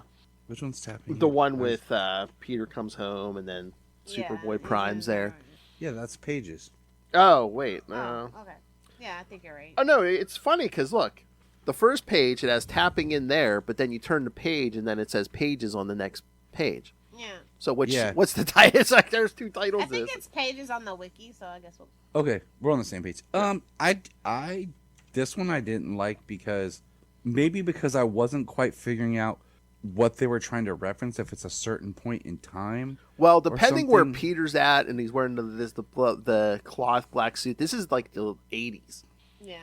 And I think that's part of which I think's part of why I was just kind of like, okay. But I feel like Prime. It's kind of weird and confusing because it's like Peter. This is like 80s Peter here, but like meanwhile, Superboy Prime's like wearing like his current suit. Yeah. Oh, you ditched it, and they're like referencing the issue number. I'm just like, eh. And he doesn't seem as like Joshua Williamson's been writing him and I haven't read any of the Reign of Superboy stuff yet as of this recording because I've just been working off the app. But he's been writing him a little bit more fun. Yeah. And this doesn't feel like that same Prime. It seems they keep saying tapping in the story, so that's probably why I was confused. No, it's all good. We figured it out. Yeah, I'm just saying. I was like, yeah, that makes sense. Like, But yeah, it just, because then they're like, oh, he's taking Spider-Man out, and they fight the High Evolutionary, but they're like jumping through the pages, and they talk. And I had to stop at one point to make sure I didn't like not understand. But like, this is a perfect example of we don't get an end to the story. Mm-hmm. Yeah, that's another one I don't like. Yeah. So I really was like frustrated because. What's so weird too, because High Evolutionary is not like a dimension guy. He's like a genetic engineer, and yeah, basically like Mr. Sinister on steroids. Mm-hmm. I like Mr. Sinister better. So I'm like, what's going on with the reality thing? Because I mean, I get it if Superboy Prime's punching through stuff, but I'm like, what's the High Evolutionary have to do with that? Yeah, I feel like there's a good story in here that wasn't flushed out. I don't know. It didn't feel like the pieces were working well for me. And who wrote this? Christopher Priest. I don't think he's ever written Superboy Prime. So. And I mean, I feel like if I were to just hand you a book, said, "Hey Phil, go write Superboy Prime," this might be close to what you do. But if I think you kind of needed, hey, check out what we're doing with Prime right now, because this doesn't feel like that same Prime. I mean, yeah, I think sometimes people get lost in the whole. Superboy Prime literally like punches through the fourth wall. Yeah, which why not pair him up with Deadpool or Gwenpool? Oh, yeah. Oh, Gwenpool, She-Hulk, yeah. Since we loved Gwenpool, Gwenpool was all the rage for quite a while. She-Hulk would be interesting. Yeah. Just I kind of like that because that pairing right there. Especially, in the crossover like this, because like, he can make funny comments like, "Oh, I bought your book, so you didn't have to come into my house and rip up my X-Men comics." Exactly. But yeah, this one I was like, I actually had to make sure I didn't like the next one because I wasn't a continuation of something that they fell into. Oh yeah. I'd actually like, wait, what? Where'd I go? Yeah, it's weird too, because like this Spider-Man 2099 story, it's like it kind of picks up in the middle. You don't get a definitive beginning, and you don't get a definitive end. It's like. Yeah, and I wasn't too familiar with Sean Murder, so it's just kind of all around like, oh. Did he do that Batman White Knight stuff? Oh, that would explain it. I did. I think remember the first volume of White Knight, and it was decent. They let that drag on way. I think he's the one who did Yes. that. Yeah, I'm not sure if I know him from anywhere else, but yeah, I'm pretty sure. Yeah, it's. Oh well, he did something with Mark Millar, and he's worked with Grant Morrison, but like I haven't really seen him on his own. I think he did some stuff with Scott Snyder, so like I just never seen him on his own. I think what it is. I mean, for what this is, it's not bad, this story, but again, it's like no definitive beginning and no end. It's like you're just like getting in the middle of a story when the characters meet up. I don't like the Spider-Man, and I don't. There's a special art to writing like the 8-page story or whatever, and I feel like Phil said, it's almost like these are what you find at the back of a comic book when they're teasing an upcoming release. Yeah, like a preview. Yeah. And these should have been self-contained and left lacking. Yeah. These could have been other books that they sold, like 16 pages and paired them up like 2 issues, or they could have went like a full kind of Superman Red, Superman Blue, Superman Blue and White, or Red and I can't talk. Red and Blue. Yeah. How they did, Wonder Woman, Black and Gold, and done these type of stories where we got a little bit more pages. Yeah. To each one to actually feel like we're getting a story and not just some chapter that I'm never going to finish. Or they want to sell books. It's like some of these stories you could have been like, we'll pick up part 2 of this story in next month in Spider-Man, Superman. Exactly. But yeah, no, like this story, like some of these, like this story, I think they're kind of like they're banking on, oh hey, isn't it cool? All these 3 are in the same story together, but it's like, yeah, but so real, dude. But all they're doing is talking. The art was bad. It was too angular for me, and like I don't know, something about the coloring made it look like sandpaper. It wasn't really. I didn't like the way Superboy looked, and the fact that I'm trying to figure out what Superboy this is, and then Batman Beyond shows up and tries to take over the story and lead it, and then I'm like, maybe I would have preferred a Batman Beyond Spider-Man 2099 story. Yeah, that makes more sense. Yeah, for me. Sean Murphy did the pencils too, I guess. Yeah, it's just kind of like it was just a little. And Like they tried to make it look like classic, classic comic book paper, but like it shouldn't put it on classic comic book. Yeah, but again, too, sometimes it's like you can have a penciler and colorist, inker, or whatever, and they're great on their own, but they don't together. Yeah. Yeah, I think that was the case for me right here, personally. Well, I think it was supposed to look like a dark, gritty future. It did not accomplish that for me. Yep. Nope. Man, if they had maybe put this out again, it would have been the 50th anniversary, but if they had put this out like a year or two ago, I mean, we could have had Peter David Spider-Man 2099. Exactly. But I mean, you still could have done that anyway. Like I don't know. Yeah, I mean, hopefully these sell good. Maybe they'll start doing these crossovers again. They're selling better than any of the main books that aren't absolute. I'll tell you that. My thing we is, all kind of know that. How would this book not sell great? It's Spider-Man, and it's. I don't think Superman. we needed all the backups. I think we should have just did one big main story. We should have done one just big main story, and then put a second book up with all just the backup stories. Yeah. With maybe a couple extra pages. Yeah. And that took away from the specialness of it to me personally. Or do a main story and just do one longer backup. Yeah. And we'll hit on that when we get there. But yeah. But yeah, I swear any store you go into now, they have a section. One section, all it is ultimate and absolute books in one section. They're like, here's what you're looking for. And then they have basically all the crossovers in a section. Oh, that store that store we went to, that last store we went to when you were here, Lilith. Yeah. Did you see the section that no, they had some at the register too. I think it's like here's all the absolute books and all Marvel's Ultimate books. But this is the gag of it, like all the absolute books, with the exception of Hate Me All You Want To, Martian Manhunter. There, I said it. Were bangers. All of the Ultimates. The only thing that was good about the Ultimates was Spider-Man. There, I said it. So it's kind of a little bit different. I'm about to say, I like the beginning of Ultimate Fantastic Four, but it's been years since I read it. But I just remember. There was a whole new wave of Ultimate books. Yeah, the new wave is what I'm talking about. Okay. Yeah, they started around the same time as the Absolute books. So imagine. That. Oh, okay, that makes more sense. Got it. Yeah. Well, behind my Marvel people. Yeah, there was Ultimate Spider-Man. There was Ultimate Spider-Man again. There was Ultimate Avengers. Like Ultimate Spider-Man was the only one you needed to read. Black Panther. Ultimate Black Panther was pretty okay. Yeah. I just couldn't get into X-Men because of that art. I'm sorry. Yeah. I know Peach Momoko or whatever. Yeah, if I want to read manga, I'll read manga. Don't mix the two. Gives me it tickles my brain in all the wrong ways. Oh, I'm sorry. I guess the Marvel one is going to be all new, all spectacular Spider-Man, Superman. Ooh, branding. All right. So, what are our thoughts on the Jimmy Olsen Carnage story? I thought it was funny. I liked how it opened with the picture of always be capturing photographs of Spider-Man.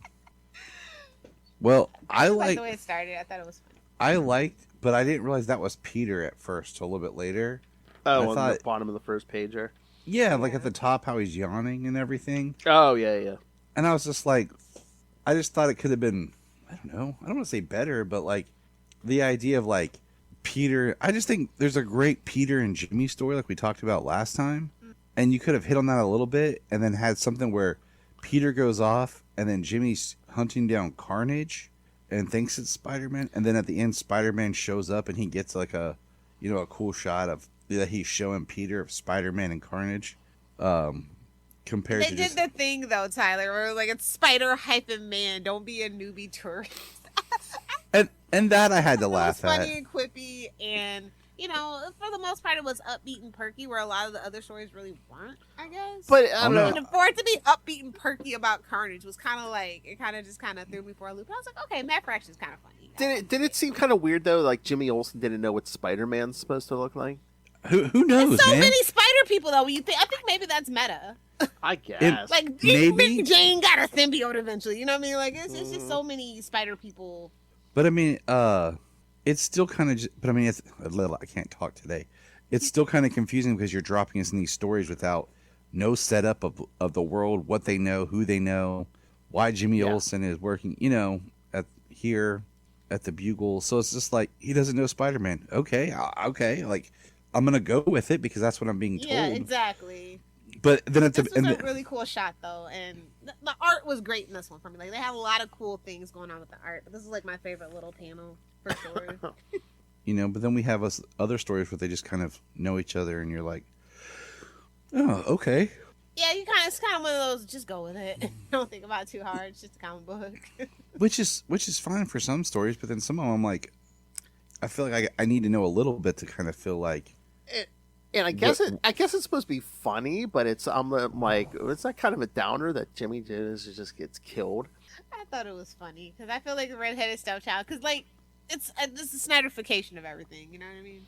Oh, you know what they should have called this? Jimmy Olsen, Black, White, and Black, Red, and Blood.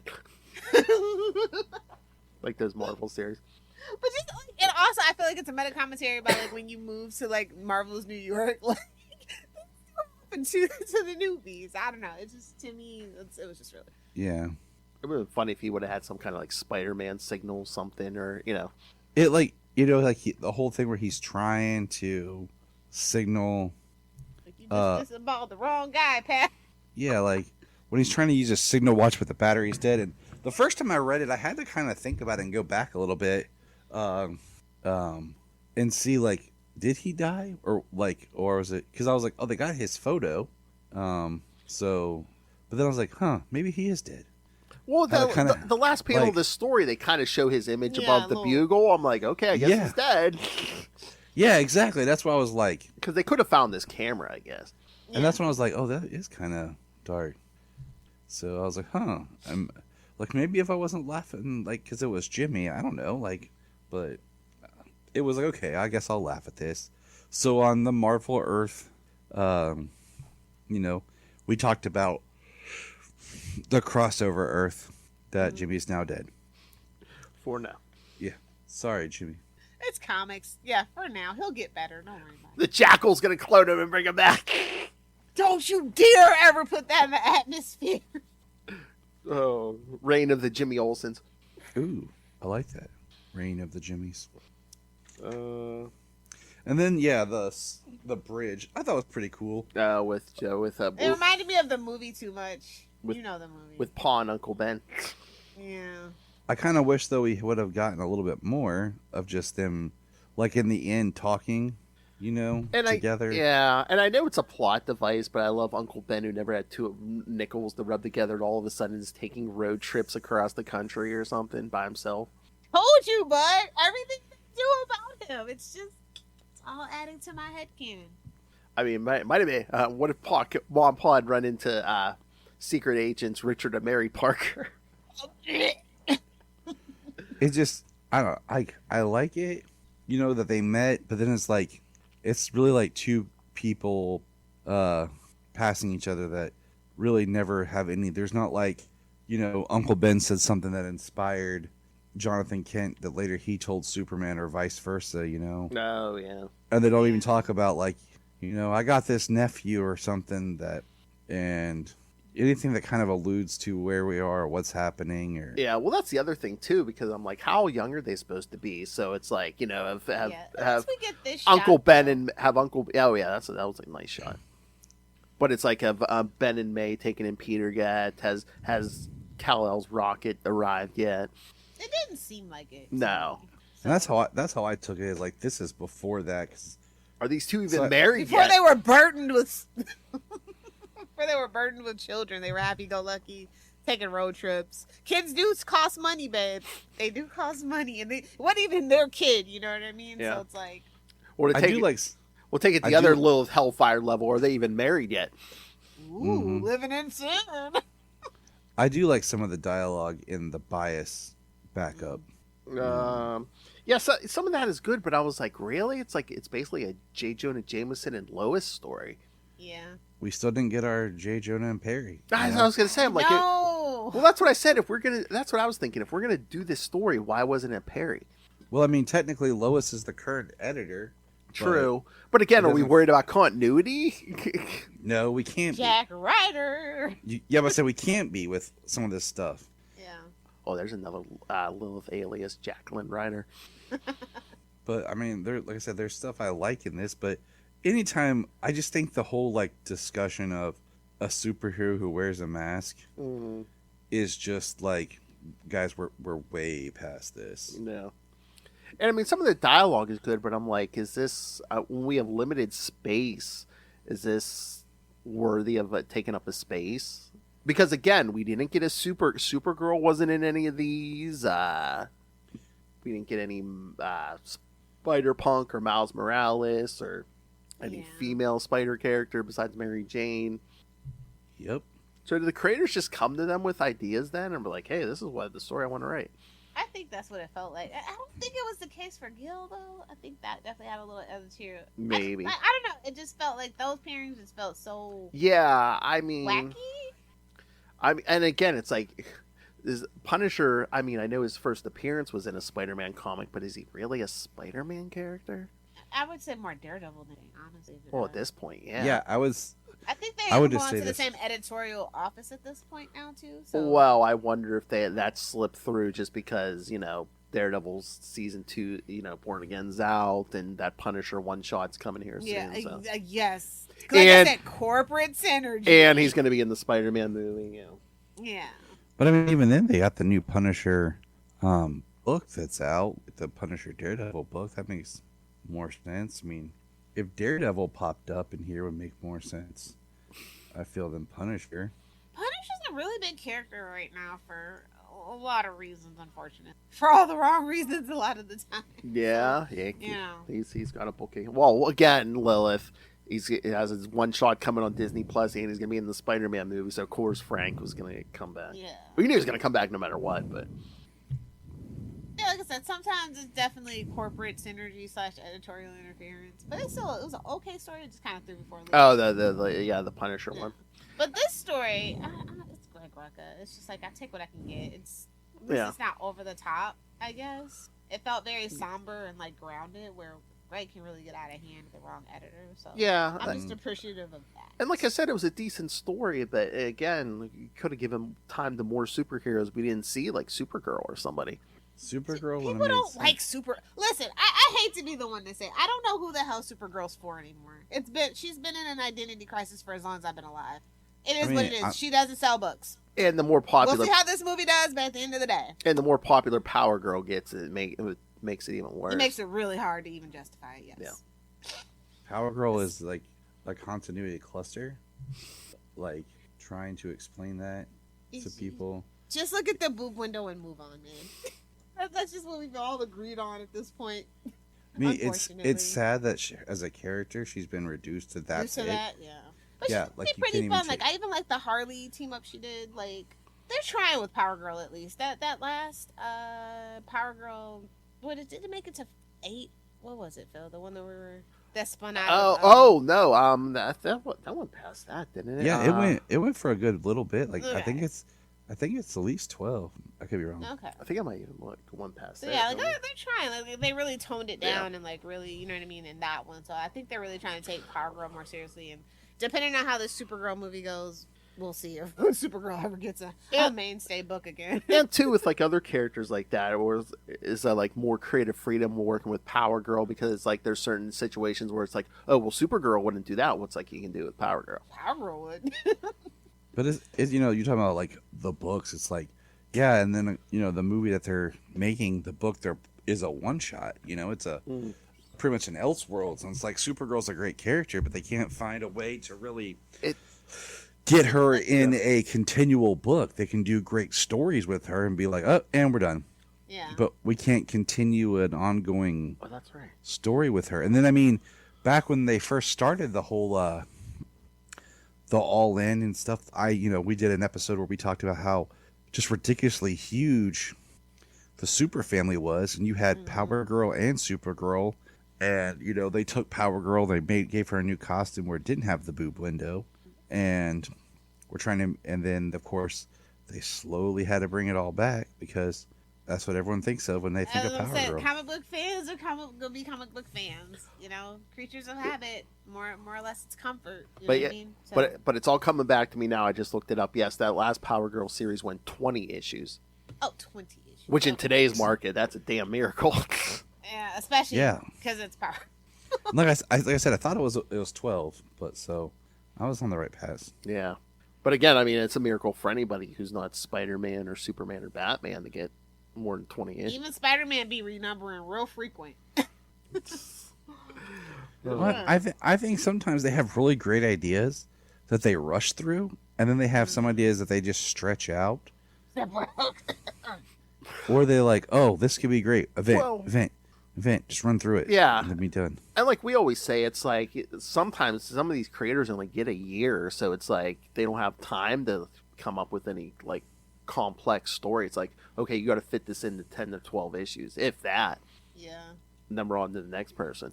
The fact that it was the Punisher War Journal, it triggered me so hard when he started the story like that. That's like one of my least favorite eras of the Punisher. What, the 90s when he had three ongoing books? I think sometimes what we get is just these books that do well, that they're like, okay, we want to do this character where, oh, this book is recent, it's done great, we'll just jump and use this book. I'll tell you what pulled me out of this story when Paul showed up and I was just waiting for Frank to blow his head off. Yeah. But yeah, he's like, don't worry, no one likes me at first or ever. The Punisher and Power Girl story was probably my least because its two characters are super odd. Now, if this had been just a Marvel team-ups like book that had shorts, then yeah, I'm like, okay, I can kind of go with this a little bit better. But in this, definitely. And I don't know, was Power Girl a little too into the Punisher? Where it's based, shouldn't she have been like, no, I'm not letting you blow kill people. Yep. It was for the laughs, babe. I know. I said, sometimes like this was absolutely over the top and kooky. Yes. Like manhandling my date, that's my job, maybe.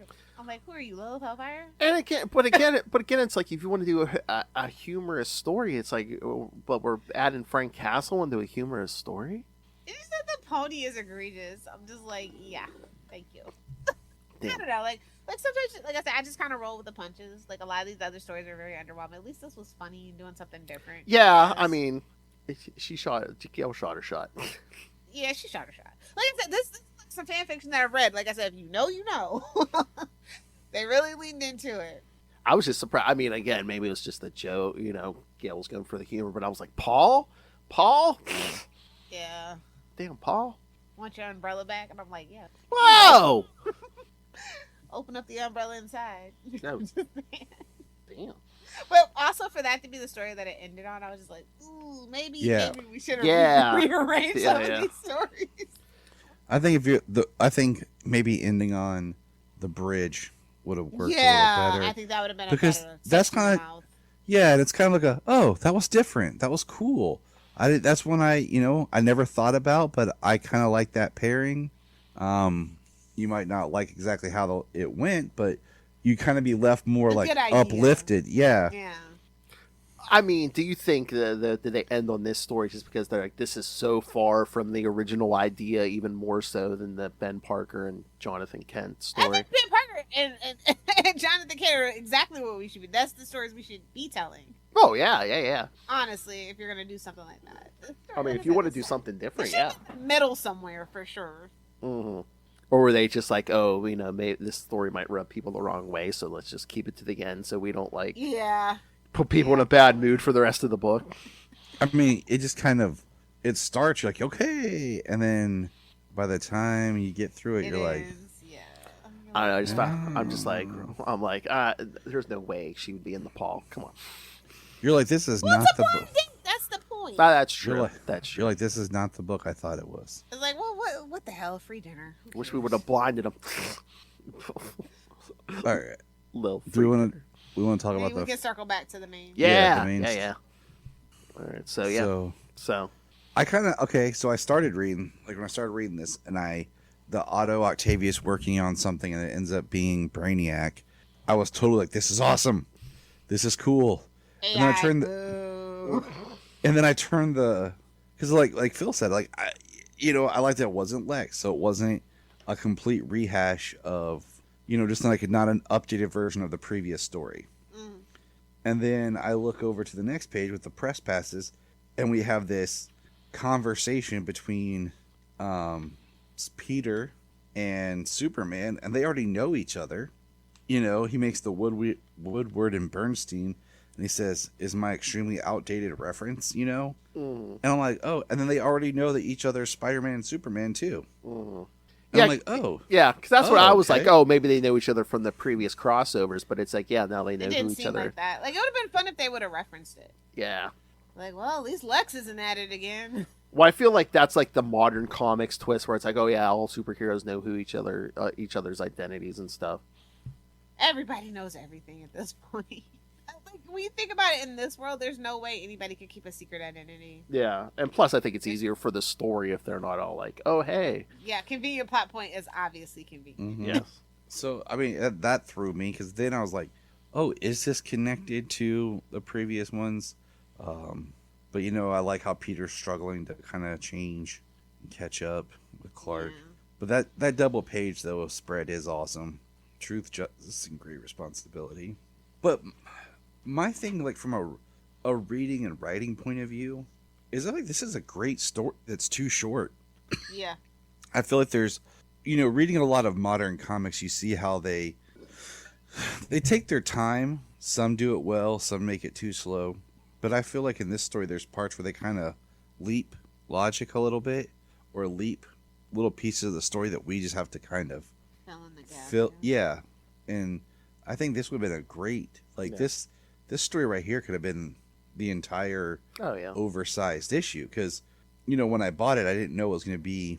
I bought it online and and went to pick it up at my shop, and when I saw it, I was like, oh my gosh, this is going to be sweet. I mean, did they do all those backups just so more people can get in on this? Because I'm just like, yeah, I mean, you could have did this story as most or all of this, because that's what they did back in the first one. I mean, it took up the whole book and it was oversized. And again, Mark Waid. Well, Mark Waid. I mean, if you're going to give it to anyone, give it to Mark Waid. Exactly. He's been writing for decades, and he's writing pretty much everyone in Marvel and DC. So I was going to say, like we talked about last time, is that original book. Everybody wanted in on it. But you had like the prologue of just a Superman story, just a Spider-Man story, then the villains, and then that's where it started to come together. And in this, it's like they start together, which is great. I mean, this whole kryptonite in the air thing, fast neutrons. I thought that's interesting. And then just what they're doing, and I love the dynamic between Superman and Spider-Man. And then when they go and Superman's going to Brainiac and Spider-Man's going for Doc, but they got switched. And we have Doc Ock with like kryptonite enhanced arms. Yeah. We have people dying who are just yelling out 110001, binary code. Yeah, because all this stuff's basically getting downloaded in their heads. Yeah, I like stuff with like when you see Superman fighting Doc Ock and stuff, because he's like, I was expecting you're a not gonna see techno that. virus and for Cable to show up. Honestly. Oh, techno organic virus, yeah. You have the panels of like Spider-Man struggling to flip the switch off while Superman is stopping the falling skull ship, and then that's it. Yeah.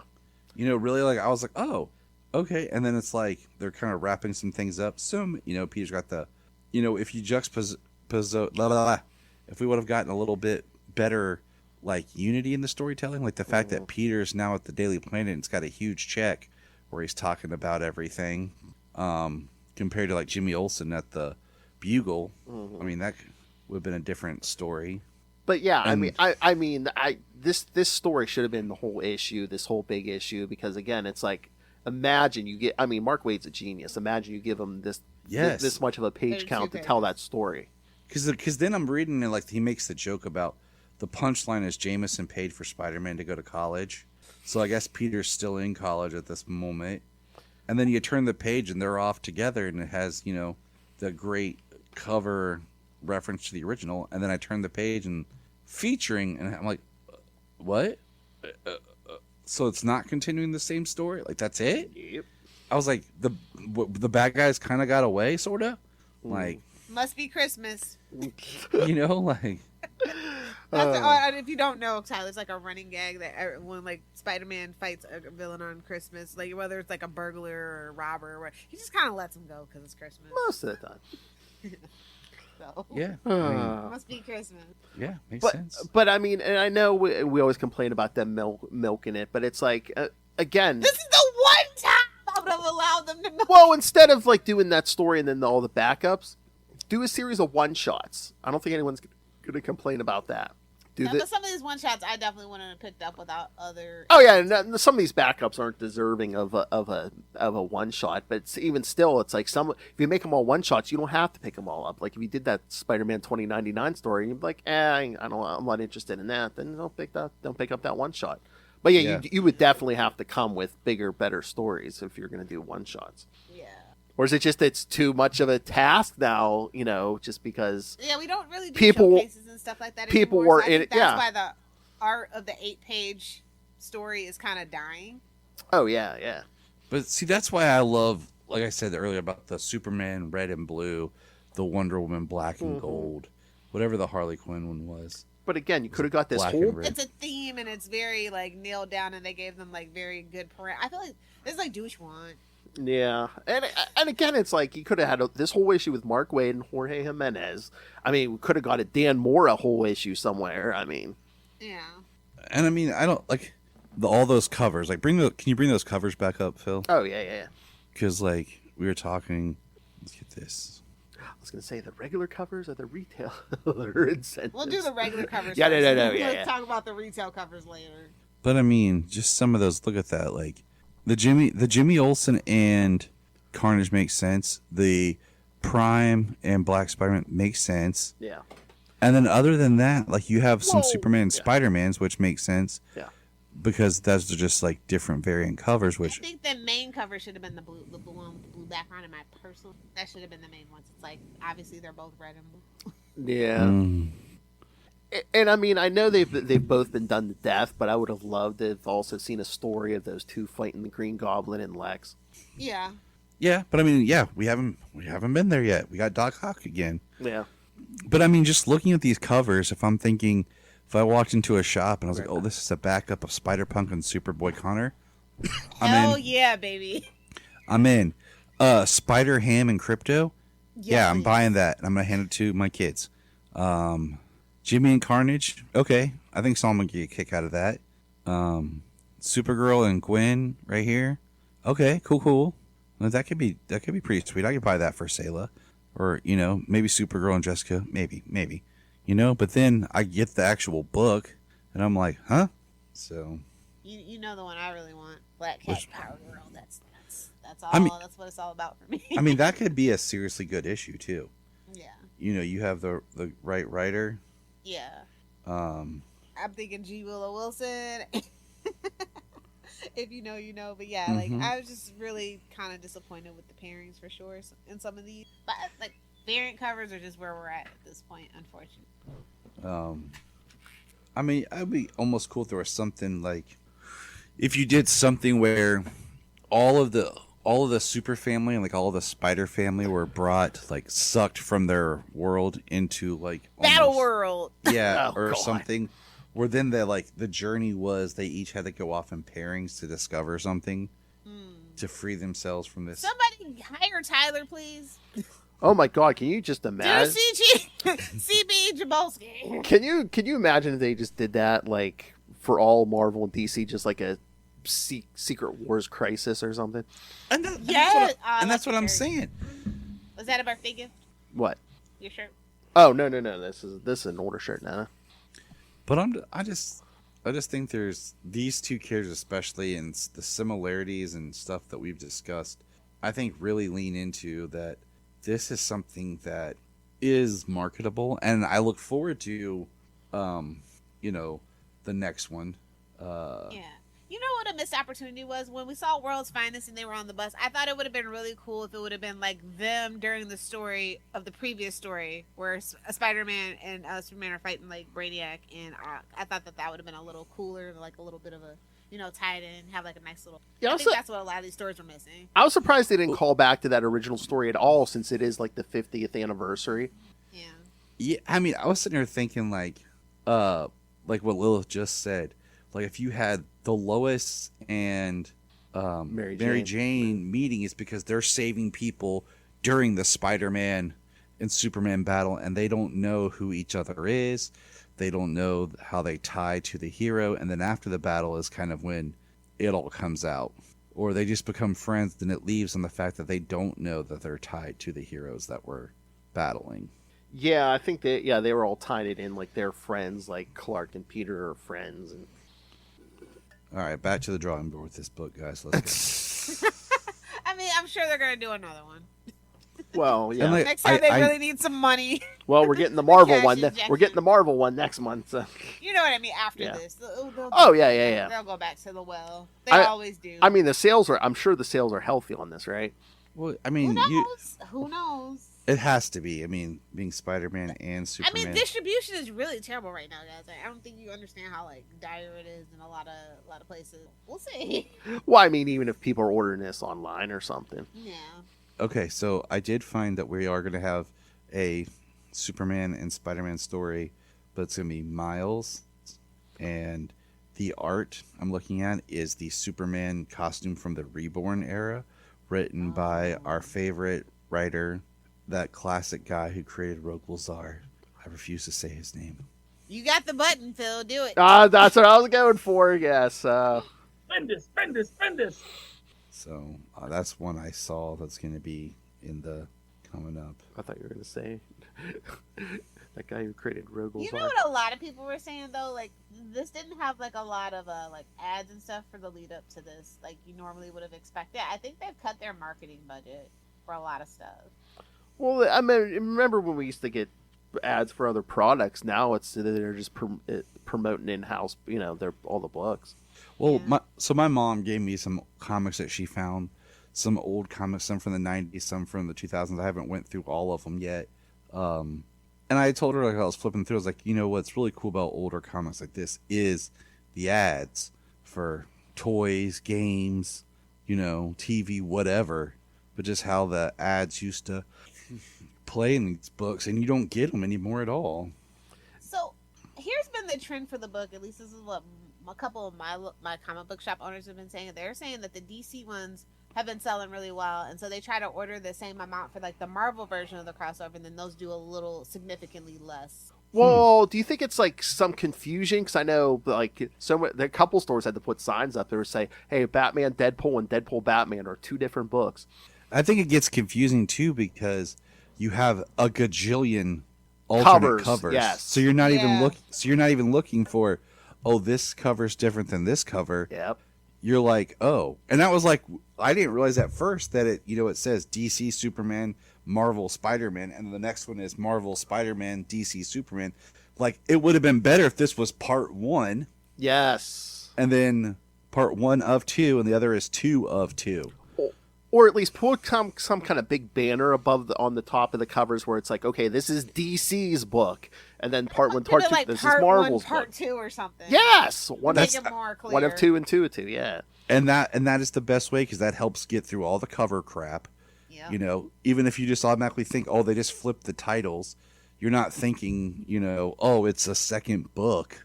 But then if it says 2 of 2, Spider-Man and Superman, and you made the main story. Like, you want to do all these backups? Fine. But the main story is broken in 2 parts, and you need each part to complete it. Okay, I'm looking at the list here for when Marvel's comes out next month. All right, we are getting our Norman and Lex story here. Okay. Brad Meltzer's writing that. Oh, wow, really? Yeah, that's what it says. They're letting Meltzer do something? I thought we banned him. And a 1930 story with Spider-Man Noir. And Golden Age Superman by Dan Slott. That could be good. Could be. It's Slott. It's a 60-40. Yeah. And then Jeff Johns delivers his first Marvel story in over 20 years, teaming up with Gary Frank. It's a Mysterio story. Oh, okay. Then symbiote hordes invade Metropolis as a new War of the Realms ignites in Jason Aaron and Russell Dodderman's. With Jane Foster as the Mighty Thor and Wonder Woman and more. Whatever that means. I mean, the only thing that ties the either character is symbiotes. So I'm like, okay. Louise Simonson's gonna have a story with Todd Knock. Okay. John Henry Irons clashes with the Hobgoblin. So it feels like I'm starting to understand why the Marvel books aren't selling too good. Feels like I'm starting to understand. Okay. Is that one supposed to be kind of the Punisher? That's what I'm thinking. It feels like a Punisher Power Girl thing coming up here. Because that one I'll take over Punisher Power Girl. Oh yeah. No. Which Hobgoblin? It doesn't. Oh, say. that's true too. That's true too. But it might be fun if Macendale gets a hammer. I'm in. I don't know. It's probably gonna be Kingsley. Kingsley. Of course, the current writer of Amazing Spider-Man, Joe Kelly and Humberto Ramos, deliver a campus crossover between Gwen Stacy and Lana Lang. I mean, that feels like our uncle. Batgirl was busy. That feels like our Uncle Ben and Clark Kent on that side. And our Lois and Mary Jane. Batgirl was busy. She's like, I'm not doing this shit. And like Tyler said, Bendis and Sarah Pacelli are doing a Miles Morales story. But it doesn't say with who. Oh, yes. Surprise. We are getting a Ghost Spider and Supergirl. Okay. See? Blind on blind action. Okay. So now we're going to put up, next time when we do it, we'll have to put it together and figure out which which we should have version of which. We put it together. Like, I like this. And I guess Jeff Loeb is doing some kind of, it says Spider-Man and Superman, so I don't know if it's Peter and Clark or. Good old Jeff Loeb. You know. It's kind of been hit or miss lately for me. Let's hope it's a hit. Get Hush 2 out, Loeb, then you can do this stuff. I know. That was what you were doing instead? Wait a minute. So Jeff Loeb had a story. Jim Lee had a story in this issue. Guys, why don't you get Hush 2 out already? It's only, 8 months later or something? Yeah.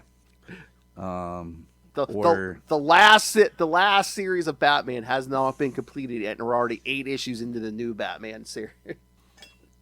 It just makes me question how far were they when they decided to start publishing this thing. Although, again, if it's 8-page stories, how much time is that taking? Nobody asked Kevin Smith. That might be for the best. Well, we didn't want anybody getting raped or peed on or... Oh, he did one. God, what was that? An anniversary? It was a Spider-Man one, but that's what is it? Was it the Sinister 69 or something? Oh my God, for real? Yes, and like... How did I not know and Spider-Man got a rip in the back of his pants. Oh, yeah. I think everyone was like, nah, we're good on the Kevin Smith for a while. I feel like Kevin Smith kind of like burned out his bright light and lost all of his nerd cred. I mean, isn't he busy getting... With his weight. He lost all his talent with his weight. I'm sorry. Isn't he busy? Is he busy getting Clerks 5 out there already? Oh, jeez. Like, I like how he was retiring. They just started to make sequels to everything. I make that money, baby. But I mean, Clerks 3 actually is pretty good. Now that Dogma can actually be sold on DVD, God you forbid, gotta worry about it now. God forbid we get any kind of ending the Batman widening gyre. Yeah. Well, watch the porn parody. You'll be fine. I thought Kevin Smith was the porn parody. Oh. Anyway. But no, like I feel like he just kind of like was like this big nerd voice, and then like other stuff you could just see where he's like, I won't pick sides or really state my opinion, and then Batman on Batman. Nobody wants to see a crybaby either all the time. I mean, yeah, I was listening to all the podcasts for a while, and then I hit a point. I was just like, that's enough. When he really stopped doing Fat Man on Batman and started just doing did he stop Fat Man Beyond? Oh yeah. I'm like, I really like Mark. Yeah. But then I was like, I just miss him talking Batman stuff with Batman creators instead of just doing everything. I'm like, as many podcasts as you have, how about just not do this? How about just do this as a separate podcast and keep Fat Man on Batman? But he didn't. He just kept doing Beyond, and I just, one day I was like you said, I was like, I'm good. I'm good. Like it's just the same stuff anymore. Yeah. On that note. that deranged protege of Frank Miller. Exactly. Everybody's a deranged protege of Frank Miller. Oh, how dare you! Your mother's a whore. All right. So, any final thoughts on this? No, I'm good. Oh, but yes, for those of you who were disappointed that Paul got out of that Punisher Power Girl series alive, well, The universe has finally heard our prayers, people. Did you see this, Lilith? Yeah, I saw it. Okay, yes. Finally, the man who came between Peter and Mary Jane for most of Zeb Wells' run has met his end in the middle of Death Spiral. Oh wait, that's not the panel. I'm giddy, like when Ray sees like anything that looks like Batman dying. That's right. So long, Paul. It was not nice knowing you. They try to give him a heroic death, saving like Dylan Brock. I'm like, nah. I'm like, no, Al Ewing. We just want him gone. He tried. He tried his best. I know. It was kind of a flat week for freaking Marvel, anyway. Yeah. I think the biggest deal. The biggest deal was like Daredevil #1 and Deadpool April Fool. Well, yeah, the blind. I haven't read the Deadpool yet. Yeah, the blind bag. And there was like an Eternals 50th anniversary special, and I think like another Logan Black, White, and Blood. Yeah, there wasn't a lot. Yeah. Well, like you pointed out, I mean, look what we've done blind bags on. Batman, blind as a bat, and Daredevil did a blind bag. Exactly. Just red Batman, just Egyptian. Yeah. Just got different versions of Batman. I think we're on the second printing of blind bags for Daredevil. But what's crazy, it was a big Superman week this week. You had Absolute Superman #18. You had Adventures of Superman, Book of L #7. You had Batman Superman World's Finest 50. That I can't believe that's at 50 already. I know. Where's the time gone? Yes, that book is. Hey man, time flies when Mark Wade's writing some good stuff. I just feel that Mark Waid shout was out for just. Supergirl Misadventures in Midvale. Oh yeah, it did drop. I saw that. Yeah. I have, that the new the current, should I say, Supergirl run. I'm digging it. It's not been too bad, but I feel like the last issue that James and I covered, which I can't remember the numbers because I'm horrible with, but they started throwing a lot of extra new LL characters in there, and I was kind of like, you guys are kind of getting a little carried away. It's not that funny right now. It's the trope now. It's like, oh god, they're aware of the trope. Just because you lampshade it. Exactly. So yeah. So Tyler, you said you haven't read any new Reign of the Superboy stuff? No, I haven't. I'm looking forward to it. I read this. I'm actually intrigued what is it Joshua Williamson still is going to do with Superboy Prime. I mean, I wish I could. Like I told you guys, like I drove, a special to go pick up this comic, but my nearest shop's like almost an hour away. Yeah. And just like, even if I was buying books, I still would probably only get to go like once a month. Mm-hmm. So. I feel like, you can't have just like a comics only shop anymore, right? Everything's gotta have like Funkos. You either gotta have Funkos, or you like that first story we went to, Lilith. Like you have to be toys and collectibles, or toys and collectibles too, or something. You definitely want to have like your cards, like Magic the Gathering, Pokemon. Yeah, you gotta have some. You want to have like a games room in the back for sure. Yes. That's what a lot of mine have started doing. A lot of the ones I've seen now, they have a dedicated space in the back where people are either playing Magic or Pokemon. Yeah. I wish they would sell like. There was a shop around me I haven't mentioned in a long time because it's like over an hour away, but they still sold some really great posters back when they used to do posters of like the art from some of the books. I miss selling posters and like T-shirts or some stuff like that. Definitely got to have the figures. I like one of my favorites though. Is I enjoy like the open bag figures when you find like stuff like that people used to have, and like because that's the kind of stuff you go into a shop that kind of makes it unique. Yeah, because you never know what you're going to find. Tyler, you got to get over here. I took Lil to a shop. They have some of that. Like they'll have some of the newer stuff, but they'll have like old stuff like people sold. Like there was like stuff from like figures from the 90s maybe you could find. And that's the stuff I really love because that helps. Just like I remembered there was this shop in North Carolina where people would bring comics in, like even some like relatively newer comics at the time, and they would sell them back to the store, and then the store would turn around and sell them for like $2 maybe. Yeah. So like at the time I was buying, it was during the New 52 era, so I was buying some of the books or maybe like a month to 2 months old, and I was getting them for $2, and I don't know, I really like the used market too. just because you can find some Yeah. interesting stuff. I'm trying to remember what one of the is it Dollar Tree or I saw something online. I've seen Dollar Trees had them. I've been like but it's such they're selling they'll sell them cheaper, but they're like a couple months old. But yeah, like they'll sell them, but they're like right now the ones I've seen are from like the Rebirth era, the New 52 era. Yeah. So I bought for a couple of my case kids, some of them, the first couple of issues of Birthright, and some runs like that I've seen in those, and they've had them at Sheetz gas stations. Oh, too. really? Yeah, they had it at our Sheetz for a while, and I think they sold out of most of them. Yeah, but I think I saw there was one of the dollar stores. They had, I think it might have even been as current as like the beginning of All In or something. It's just interesting because, yeah, that's great. You can these books, but then at the same time, like, I'm surprised it didn't work out at Walmart. I'm so shocked. I am too. I don't know why they just don't find a way to just sell regular Put it by books the at figures, Walmart. like wherever those Hot Wheels and Legos are. Put the comic books right there. Don't put it in the front. I anymore. know in Put mine, that there by the Hot Wheels and the WWE figures. I'm telling you. I know in mine they were close to the cash registers, but like they were kind of If you're buried. gonna do that, you gotta put spinner racks on But- it. They but- had them in yeah. like the as seen for TV, and I'm like, no. Oh, okay. And in mine, That's where mine had them. in mine they had them kind of buried in the aisle with all the trading cards and stuff. Yeah, but then Like they the were football those and yeah.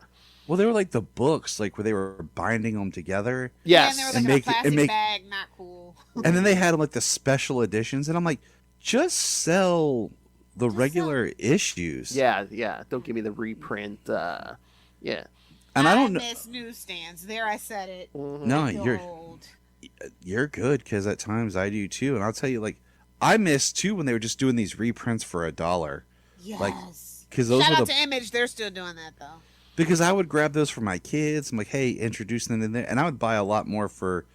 I try to if I can find some cool books like in the dollar bin or discount stuff, I buy some of them for my case kids and give them to them to read, because I'm always trying to encourage them to find stuff. But yeah, I the distribution, especially some of that stuff. Like, I mean, Luca read that 2-issue, the DC AEW crossover, but that wasn't on any spinner rack or any just newsstand. That's the stuff that needs to get out there far and wide. I'll tell you one that threw me was Solomon and I were interested in reading the Sonic the Hedgehog in DC. And I was like, okay, cool. I was like, we won't buy any right now because it'll come to the app, and then we'll buy the trade. It never came to the app. That's because you should be reading Archie Sonic verse. So we bought the trade, and they have all the figures out now that started just as Target figures. Yeah. That are now in Walmart as well. I mean, that's that's the stuff that needs to go far and wide because Sonic fans will pick it up and say, oh hey, put the like if it's several several issues, you put one comic in the pack with, depending on if you buy they don't do that anymore. I have a ton of those. You buy the Knuckles and Superman, you get issue 1. Issue 2 is the Batman and Shadow, and so on and so forth. They need to do kind of a run because like back when I very first started, I keep telling this story about Marvel's Transformers. That's the first thing I collected. I found this is how long it was in KB Toys. They would sell packs, but it would be 3 issues in a row. It'd be like Transformers 7, 8, 9, or 4, 5, and 6. Yeah. And, instead of just hey, random issue well, we here. no longer random have issue. KB Toy Stores, Toys R Us. The market is so bad right now. I blame it all on cable television and the Cartoon internet. Network. What's cable television, Tyler? Well, even that now, but it's like once you started creating all because remember, like back in the day, toys were powered by everything had a cartoon. Yes. Every cartoon had a major toy line. And then came, 24 Hours Cartoon Network, and Saturday mornings disappeared, so there wasn't as many toys. It just became the same things over and over, and then it became about because tech. Too much regulation. Yeah. On children's television, which should have been some oversight, but you can sell my kid cereal. I don't care. Yeah. I'm not buying it, but you can make them want it. Let a parent be a parent, you know what I mean? Yeah, I do. But I totally, I agree. Definitely, that's what happened. You just kind of, you brought it down, and then, And then we got The Tech. living room died, Tyler, is the words that you are looking for. The living room died. We're all watching our own things on our own devices scurried across the house. That's the problem. I miss Saturday morning cartoons. And that has been another episode of Back in My Day. Yeah. That's our new podcast. Back in my day. Old woman rants at cloud. Back in my day. Yeah, I'm not that old. And then you start talking. Damn, I am. Yeah, we were born in the 1900s. Welcome back to another episode of When It Was Better. But my daughter would say at times, the old 90s. Like, stop, Sayla, stop. The late 1900s. I hate these kids. I know. Ask Luke. I'm like, we seem old, right? Because we were born in the 1900s. Yeah. All right. Anything else? No, we covered it pretty solidly. Yes. Love to hear everybody else's thoughts though about what they thought about this crossover, and looking forward to the next one, maybe, possibly. Yes. We will cover it. I next really want to hear month, people's so. comments on the backups. Yeah, please send us your thoughts on this. Yes. Oh, but next time we're going to do some more Superman, well, Supergirl too, because we're going to cover the next Supergirl story from Superman Batman 8 through 13. What's great is I don't even have to reread it because I just recently read it. Nice. Nice. All right, and then after that, the Hard Master makes his return, and we're going to cover Web of Spider-Man 69, so Lilith will be there, and 70 with Spider-Hulk from the 90s. Come on, Lilith. It was the 90s. Lilith. It was a crazy wild time. That's all I can say. Yeah, that's all you can say. It was the 90s. I mean, look at 90s fashion and stuff, man. Come on. It didn't make sense. We just lived through it. We did what we could. Then the episode after that will be the next Secret Wars 2 episode, which I assure you will be great because Justin and I just recorded it. So, damn Jim Shooter. All right, so pow. Yeah, send us your thoughts on this crossover, the upcoming crossovers. Next month we're going to do the new Spider-Man Superman, but we're also going to do the other one from what was it, 1981, with Doctor Doom and the Parasites. Oh, nice. Which sounds like even worse. No, Ash is a lot more fun to me in my person. Oh yeah, Doom's dooming, yeah. Yeah, exactly. This is peak Doom too.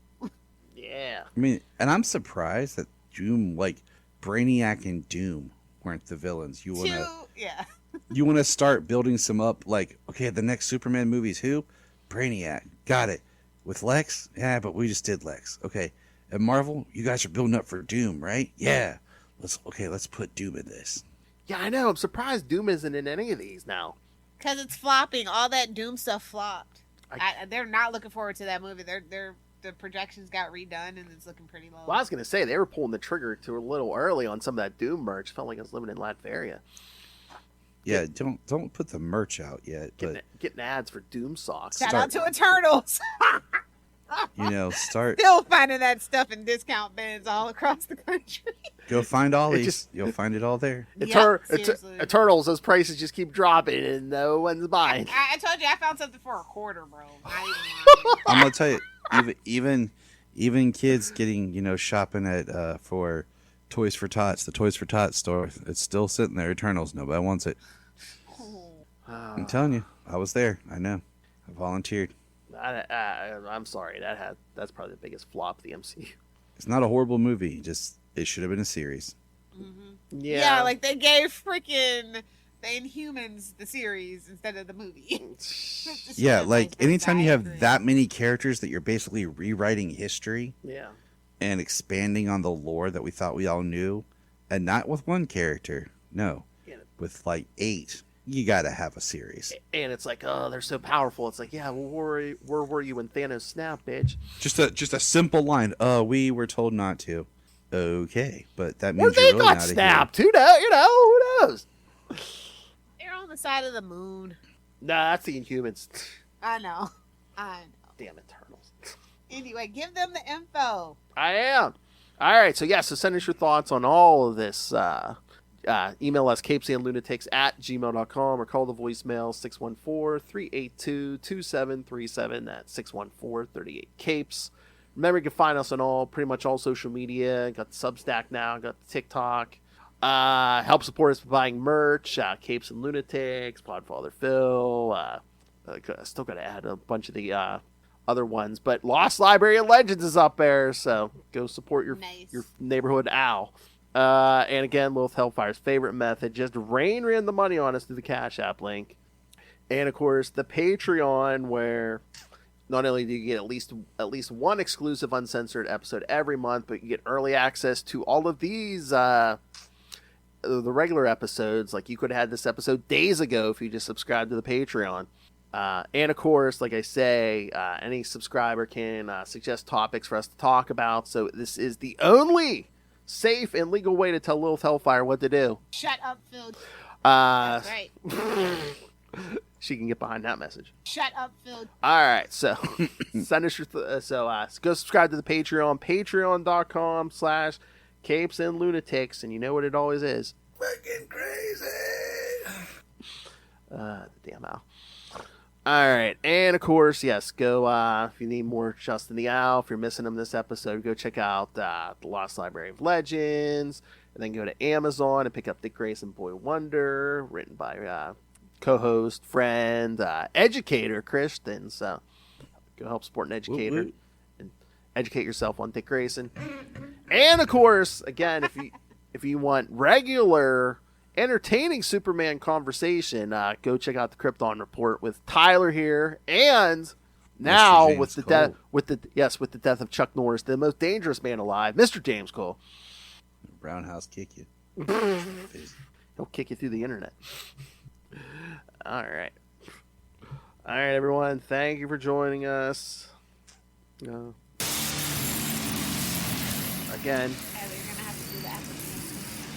Yep, that's fine. All right. For another episode, we have been your Capes. Ampersand. Lunatics. Will not release that. Lunatics. So rebranded in Cloaks and Madness. So yes, we'll be talking more Superman. We'll talk some Batman and Supergirl next time. Speaking of Jeff Loeb. Yeah. Maybe we'll review Hush in like 2030 when it all comes out. What? Yeah. When it all comes out in 2030, we'll review Hush too. Oh.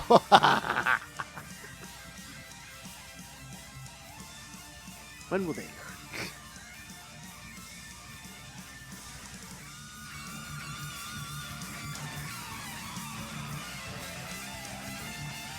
All right, up and thwip. To be continued, because this was a long episode. Check out the next episode for the rest of the Spider-Man story. Look up in the sky! Thank you for checking out the Krypton Report. Please click our link tree in the show notes to follow us on your favorite social media platform. We have a $1 Patreon, just $1 a month to keep us going, and in return you get exclusive shows and specials. If you want to join us on an episode, send us an email or message. Hi, this is David Patrick Wilson. I played Superman, Clark Kent, in the television production of It's a Bird, It's a Plane, enjoying every minute of being right here on the Krypton Report.